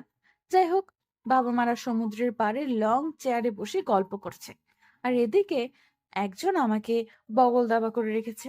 এই চলুন না, আমরা সমুদ্রে পা ভিজিয়ে হাঁটি। দেখুন নাবিল ভাইয়েরা কত মজা করছে, আর আপনি আমাকে এই বালির চরে বসিয়ে রেখেছেন। এত মজা করতে হবে না, অবেলায় পানিতে ভিজে পড়ে অসুখ বাঁধাবে। এর চেয়ে বরং এখন চুপচাপ এখানে বসে সমুদ্র দেখো। কাল সকালে রোদের সময় সমুদ্রে নামবো আমরা। ও, আপনিও না, সবকিছুতেই বেশি বেশি। আচ্ছা, একটা জিনিস লক্ষ্য করেছেন? কি? মিমি আর নাবিল ভাইকে দেখে মনে হচ্ছে ওদের মধ্যে কিছু একটা চলছে। দেখুন, সব জায়গায় কেমন ফেভিকলের মতো একে অপরের সাথে চিপকে থাকছে, যেন আমরা কেউ ওদের সাথে নেই, বরং ওরা একাই এসেছে। আর মাঝখানে তোমার পিচ্চি কাজিনগুলো কাবাব মে হাড্ডি হয়ে ওদের পিছু পিছু ঘুরছে। কি মনে হয় আপনার, আমরা কি একটা বিয়ের ইনভাইট পেতে চলেছি? তা জানি না, তবে ইনভাইট পেলেও অ্যাটেন্ড করতে পারবে কিনা তার সিউরিটি দিতে পারছি না। কেন কেন? কারণ আমরা খুব শীঘ্রই লন্ডন ফিরছি ম্যাডাম। সে যাই হোক, আমি আমার বান্ধবী আর ভাইয়ের বিয়ে কিছুতেই মিস করব না, বলে দিলাম। এবার আপনি রাগ করুন আর যাই করুন। কি বললে? ঠিক আছে, আমি একাই লন্ডন ফিরবো। থেকো তুমি তোমার ভাইয়ের আর বান্ধবীর বিয়ে নিয়ে। আচ্ছা ঠিক আছে, আমিও দেখব আপনি আমাকে ছেড়ে কিভাবে যান। আচ্ছা দেখো, বাই দ্য ওয়ে, আগে এটা তো জেনে নাও তোমার ভাই আর বান্ধবীর মধ্যে আদৌ কিছু আছে কিনা। কিছু কনফার্ম না করে বিয়ে নিয়ে উঠে পড়ে লেগেছো কেন? ও হ্যাঁ, তাই তো। ঠিক আছে, খুব শীঘ্রই এটা কনফার্ম করে ফেলবো। সন্ধ্যার দিকে সবাই মিলে গেলাম সি ফুড খেতে। মুরব্বীরা বসেছে এক টেবিলে, আর আমরা ইয়াংরা সবাই এক টেবিলে। প্রিন্সের এক পাশে আমি, আর অন্য পাশে একজন কাজিন ব্রাদার বসেছে। আরেক পাশে নাবিল ভাইয়া, মিমি আর নাবিল ভাইয়ার ছোট ভাই বসেছে। খাওয়ার মাঝখানে আমি নাবিল ভাই আর মিমিকে পিঞ্চ করে বললাম, কি রে মিমি, তুই তো দেখছি আমাকে ভুলেই গেছিস। তোকে তো হাতের নাগালে পাওয়াই যাচ্ছে না কক্সবাজার আসার পর থেকে। আর নাবিল ভাইয়া, তুমি তুমি তো দেখছি ছোট্ট বোনটাকে ভুলেই গেছো গো। মিমি কিছু বলতে নিবে তার আগে নাবিল ভাইয়া বলে উঠলো, আরে না না, কি যে বলিস, আসলে তোর হাজবেন্ড ওয়াইফ এই প্রথম একসাথে কক্সবাজারে বেড়াতে এলি, তাই আমরা তোদের মধ্যে কাবাব মে হাড্ডি হতে চাইছিলাম না, আর সেই জন্যই আমরা সিঙ্গেলরা একসাথে থেকে তোদের স্পেস করে দিচ্ছিলাম। ও তাই? হ্যাঁ তাই তো, তুই আর ভাইয়া একসাথে সময় কাটানোর জন্যই তো আমাদের এই স্যাক্রিফাইস। প্রিন্স মিমির কথা শুনে কাশতে লাগলো। আমি দ্রুত ওনার দিকে পানির গ্লাসটা এগিয়ে দিলাম। উনি পানিটা খেয়ে একটা জোরে শ্বাস ছাড়লেন। নাবিল ভাইয়া বলল, আপনি ঠিক আছেন Prince? Yeah, I am okay. Prince Nabil ভাইয়ার থেকে চোখ সরিয়ে আমার কানের কাছে এসে ফিসফিস করে বলতে লাগলেন, দেখেছো, ওরা আমাদের ভালো মতো রোমান্স করার জন্য আলাদা থাকতে চাইছে, আর এদিকে তুমি রোমান্স ফেলে ওদের সাথে সময় কাটানোর জন্য পাগল হয়ে আছো। বুঝি না তুমি এত আনরোমান্টিক কেন। আমি ওনার দিকে তাকিয়ে টেবিলের নিচ দিয়ে চিমটি কেটে চুপ করতে বলে সামনের দিকে তাকালাম। তখনই মিমি বলে উঠল, দেখেছিস, আমরা আছি বলে ভাইয়া তোর সাথে মন খুলে কথাও বলতে পারছে না একটু। আমরা তো বুঝি তোরা মুখে কিছু না বললেও, তাই না নাবিল ভাইয়া? হ্যাঁ একদম ঠিক। নাবিল ভাইয়ের ছোট ভাই পাশ কাটিয়ে বলে উঠল, তোমরা কি নিয়ে কথা বলছো বলো তো? কিছুই তো বুঝতে পারছি না। তোর এত কিছু বুঝতে হবে না, তাড়াতাড়ি খা তো। আচ্ছা নাবিল ভাইয়া, তুমি বিয়ে করছো কবে বলো তো? উম উম হঠাৎ এই প্রশ্ন কেন বোন? আমি প্রশ্ন করেছি নাবিল ভাইয়াকে, কিন্তু লজ্জা পাচ্ছে মিমি। আমি আবার বলে উঠলাম, বারে, আমাদের বুঝি তোমার বিয়ে খাওয়ার ইচ্ছে জাগে না? কি রে নাহিল, তোর ইচ্ছা হয় না ভাইয়ের বিয়ে খাওয়ার? হ্যাঁ আপু, কিন্তু ভাইয়া তো বিয়ের জন্য রাজি হয় না। তোরা কি শুরু করলি বলতো? আর রোজ হঠাৎ আমার বিয়ের পিছনে পড়লো কেন? রোজ তো ঠিকই বলেছে নাবিল, আপনার তো বিয়ের বয়স হয়েই গেছে, তাহলে বিয়ে করতে আপত্তি কোথায়? কেউ পছন্দের আছে নাকি? আমরা পাত্রী খুঁজবো। এই দেখেন, আপনিও রোজের সাথে তাল মিলাচ্ছেন ভাই। আপনার অন্তত আমাকে সাপোর্ট দেওয়া উচিত। সাপোর্ট করব বলেই তো জিজ্ঞেস করছি। যদি পছন্দের কেউ থাকে বলুন, নইলে আমরা ব্যবস্থা করে দেব। কি বলো রোজ? হ্যাঁ, একদম ঠিক। ভাইয়া বলো, তোমার কেউ আছে কিনা? নইলে আমার একজন চেনা পরিচিত মেয়ে আছে, খুব সুন্দর এবং শিক্ষিতাও বটে। আর চোখে মিমির দিকে তাকিয়ে কথাটা বললাম। আমার কথা শুনে যেন মিমির মুখটা হুট করেই চুপসে গেল। মিমির মুখের অবস্থা খেয়াল করেও নাবিল ভাইয়া আমতা আমতা করে বলল, রোজ, এখানে ছোট ভাইরা আছে, কি শুরু করলে বলো তো? ভাইয়া আমরা কিন্তু এতটাও ছোট নই, ওকে? হ্যাঁ ঠিকই তো, তুমি বলো তো নাবিল ভাইয়া। না মানে আসলে একজনকে ভালো লাগে আর কি। ও রিয়েলি ভাইয়া? চুপ করবি তুই? আরে তো রাগ করো না তো ভাইয়া, তুমি বলো কে সেই লাকি গার্ল। এখনই কি বলতে হবে? পরে বলি প্লিজ। পরে বলবে? ঠিক আছে, তাহলে পরেই বলো, কিন্তু ঢাকা ফেরার আগেই বলতে হবে, যাতে ঢাকায় ফিরে মামা মামিকে বলে তোমার বিয়ের উৎসবটা লাগাতে পারি। আচ্ছা ঠিক আছে, বলবো। এদিকে মিমি বেচারে যেন মাথা নিচু করে গম্ভীর চিন্তায় পড়ে আছে। তাই ওকে আর কিছু সবার সামনে খাটালাম না। রাতে হোটেলে ফিরে প্রিন্স ফ্রেশ হতে গেছে, আর আমি এই সুযোগে ওনাকে বলে মিমির রুমে গেলাম ওর পেট থেকে কথা বের করতে। রুমে নক করার সাথে সাথে দরজা খুলে দিল।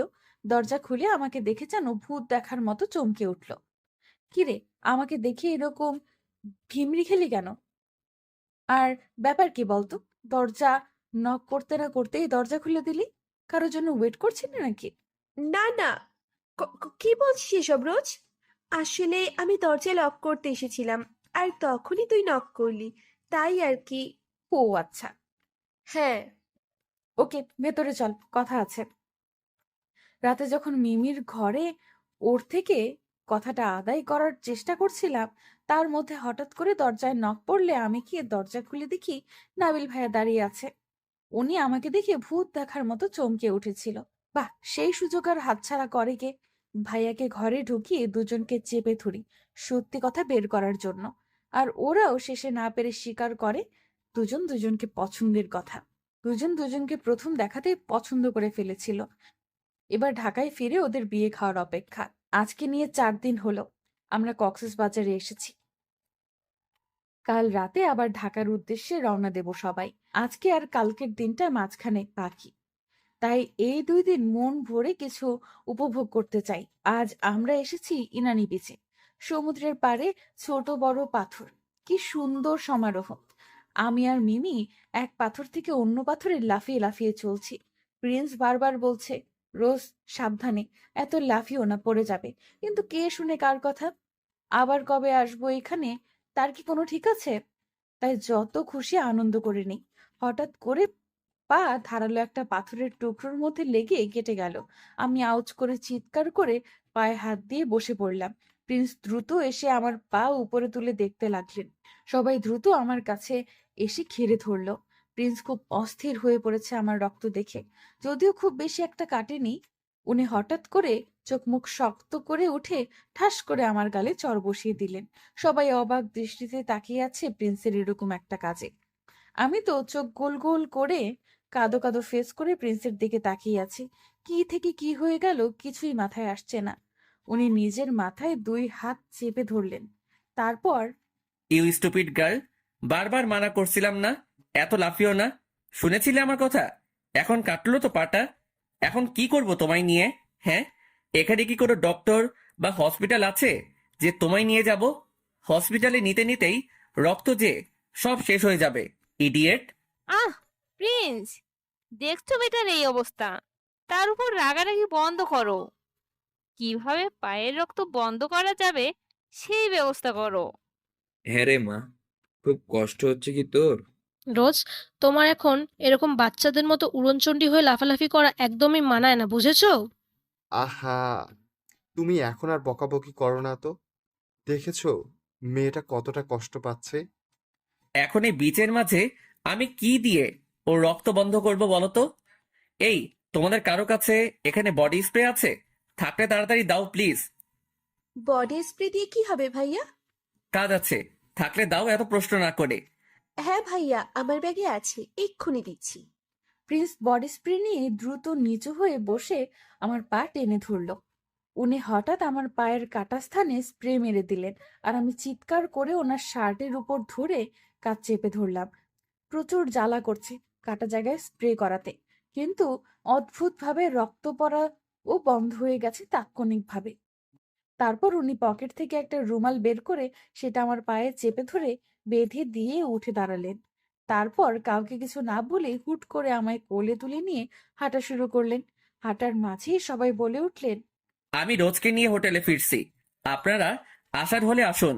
সবাই ওনার কথা শুনে দ্রুত আমাদের পেছন পেছন হাঁটা ধরলো। কথা ছিল আজ রাতে আমরা ঢাকায় ব্যাক করব, কিন্তু প্রিন্স কাল আমার পা কাটার সূত্র ধরে এতটাই রেগে গিয়েছিল যে হোটেলে ফিরেই সিদ্ধান্ত নিয়েছেন সকাল হলেই ঢাকার উদ্দেশ্যে রওনা হবেন। আমি তো দূর, বাবা মা পর্যন্ত ওনাকে কিছু বলার আর সুযোগ পায়নি। উনি যা ঠিক করেছেন তাই, এমনকি বাকিদের ডিরেক্ট বলে দিয়েছেন তারা যদি না যেতে চায় না যাবে, কিন্তু সকালেই উনি আমাকে নিয়ে ঢাকায় ব্যাক করবেন। এই বিষয়ে যেন কেউ আর কোনো কথা না বলে। আর আমাকে তো বকার উপর বকা দিতেই আছেন, সাথে বিচের ধারে ওই রকম রামচর। এরপরেও ওনার রাগ কমেনি, আমার সাথে ঠিক মতো কথাই বলছিলেন না। যাই হোক, আমরা এসে পৌঁছেছি বাড়িতে দ্রুত 2-1 ঘন্টা পেরিয়েছে। আসার পরও উনি আমার সাথে ঠিক মতো কথা বলছে না। কি অদ্ভুত অবস্থা! এই মশাইয়ের একবার রাগ হলে তার রাগ ভাঙানো আমার জন্য কঠিন হয়ে পড়ে। উনি এসে ফ্রেশ হয়ে লম্বা হয়ে শুয়ে পড়েছে বিছানায়, চোখের উপর হাত রেখে। ভয়ে ভয়ে কাছে গিয়ে বসতেই উল্টো পাশ হয়ে শুয়ে পড়লেন, চোখ বন্ধ রেখে। কপালে ভাঁজ পড়ে আছে তার এই অবস্থাতেও। আর কিছু না ভেবে পেছন থেকে জাপটিয়ে জড়িয়ে ধরলাম। উনি আমার হাত ঝাড়া মেরে ফেলে দিলে আবার জড়িয়ে ধরে বললাম, এই যে এত রাগ কিসের আপনার? কাল থেকে এতগুলো বকা দিলেন, একটা অত জোরে চড় মারলেন, তারপর আবার রাগ দেখিয়ে নিয়ে এলেন কক্সবাজার থেকে। এত কিছুর পরও আপনার রাগ কেন কমে না? প্লিজ আর রাগ করে থাকবেন না। আচ্ছা, আমি কি ইচ্ছে করে কেটেছি বলুন? তারপরও ক্ষমা চেয়েছি কতবার, তারপরও কেন এত রেগে আছেন? প্লিজ ক্ষমা করে দিন না, কথা বলুন আমার সাথে। আপনি আমার সাথে কথা না বললে আমার ভালো লাগে না, বোঝেন না? প্লিজ সরো রোজ, আমি টায়ার্ড, ঘুমোতে দাও আমায়। তাহলে আমিও ঘুমাবো, আমায় জড়িয়ে ধরুন। কালকে রাতে আপনি আমায় জড়িয়ে ধরেননি কেন? জানেন না আপনি জড়িয়ে না ধরলে আমার ঘুম হয় না? তোমাকে আমি ঘুমোতে মানা করিনি, তোমার ঘুমানোর হলে এমনি ঘুমাও, জড়িয়ে টড়িয়ে ধরতে পারবো না। সো ডিস্টার্ব করো না প্লিজ। কি বললেন আপনি? আমি আপনাকে ডিস্টার্ব করছি? ও, এখন আর আমাকে ভালো লাগে না তাই না? তাই তো এখন আমাকে জড়িয়ে ধরতেও আপনার প্রবলেম হয়। ঠিক আছে, আর ধরতেও হবে না আমায় জড়িয়ে, আর ডিস্টার্বও করবো না আপনাকে। কথাগুলো বলেই উঠতে নিলে হঠাৎ করে মাথাটা চক্কর দিয়ে উঠল হয়ে সাথে সাথে সবকিছু কেমন যেন অন্ধকার হয়ে এলো। আমি মাথায় হাত দিয়ে চেপে ধরে নিজেকে সামলানোর চেষ্টা করতেও পারলাম না। ধুপ করে পড়ে গেলাম বিছানার সাইডে। মিটমিট করে চোখ খুলতেই টের পেলাম আমি কোনো উষ্ণ জায়গায় আছি। চোখ খুলে তাকাতেই দেখি প্রিন্স অস্থির চোখে তাকিয়ে আছে। আমায় চোখ খুলে তাকাতে দেখে অস্থির হয়ে বলল, হেই, তুমি ঠিক আছো জান? ওনার কথা শুনে তখনকার মাথা ঘুরে যাওয়ার কথা মনে পড়ল, সাথে ওনার তখনকার কথাগুলোও মনে পড়ল। লাফ দিয়ে ওনার বুক থেকে সরে গেলাম। উনি আমার সামনে এসে বসে গালে হাত রেখে বললেন, কি হলো, কথা বলছো না কেন? Are you okay sweetheart? তখন সেন্সলেস হলে কেন তুমি? কি সমস্যা হচ্ছে বলো আমায়। আমি মুখ ফুলিয়ে ওনার হাত গাল থেকে সরিয়ে অন্যদিকে ঘুরে বসলাম। তারপর বলতে লাগলাম, আমি ঠিক আছি কি নেই সেসব জেনে আপনি কি করবেন? আমি নিয়ে আপনার এত ভাবতে হবে না। এক থাপ্পড় দিয়ে লাল করে দেবো ইডিয়েট। আমি ভাববো না তো কে ভাববে শুনি? জাজ দেখাচ্ছ আমায় তুমি? আমি কোথায় ছাঁচ দেখাচ্ছি? আপনি তো বললেন তখন আমি যাতে আপনাকে বিরক্ত না করি, তাই তো চলে যাচ্ছিলাম, কিন্তু মাঝখানে মাথাটা ঘুরে গিয়ে যত গন্ডগোল হয়ে গেল। আই এম সরি, আমার জন্য আপনার ঘুমের ডিস্টার্ব হলো। আপনি ঘুমান, আমি আর ডিস্টার্ব করব না। কথাগুলো বলে উঠতে নিলে উনি একটা টান মেরে আমায় নিজের উপর ফেলে বুকের সাথে মিশিয়ে ধরলেন। তারপর, কোথায় যাচ্ছ তুমি? মেরে ঠ্যাং ভেঙে দেব। আর এক পাও নড়লে এখান থেকে আমি যত খুশি বকবো, মারবো, আবার আদরও করব। বাট আমার থেকে দূরে যাওয়ার কথা দুঃস্বপ্নেও ভাববে না। আর তুমি এত বোকা কেন? হ্যাঁ, তুমি জানো না তুমি একটু আঘাত পেলে সে আঘাতটা আমি অনুভব করি? তার জন্যই তো রেগেছিলাম আমি। আর তুমি আমার রাগ না ভাঙিয়ে নিজেই উল্টো রাগ দেখাচ্ছ। অদ্ভুত মেয়ে তো তুমি। কাঁদো কাঁদো গলায় ওনাকে শক্ত করে জড়িয়ে ধরে বললাম, সরি, আমি বুঝতে পারিনি, আর এরকম হবে না। এখন গিয়ে ফ্রেশ হয়ে এসো, কিছুক্ষণের মধ্যেই ডক্টর চলে আসবে। ডক্টর কেন? কেন আবার? আপনি যে সেন্সলেস হয়েছেন সেটা কেন হলো সেটা জানতে হবে না? তার উপর কাল যে পা কেটেছেন, নিশ্চয়ই সেটার ইফেক্ট হচ্ছে এখন শরীরে। নইলে এরকম হুট করে অজ্ঞান হলে কেন?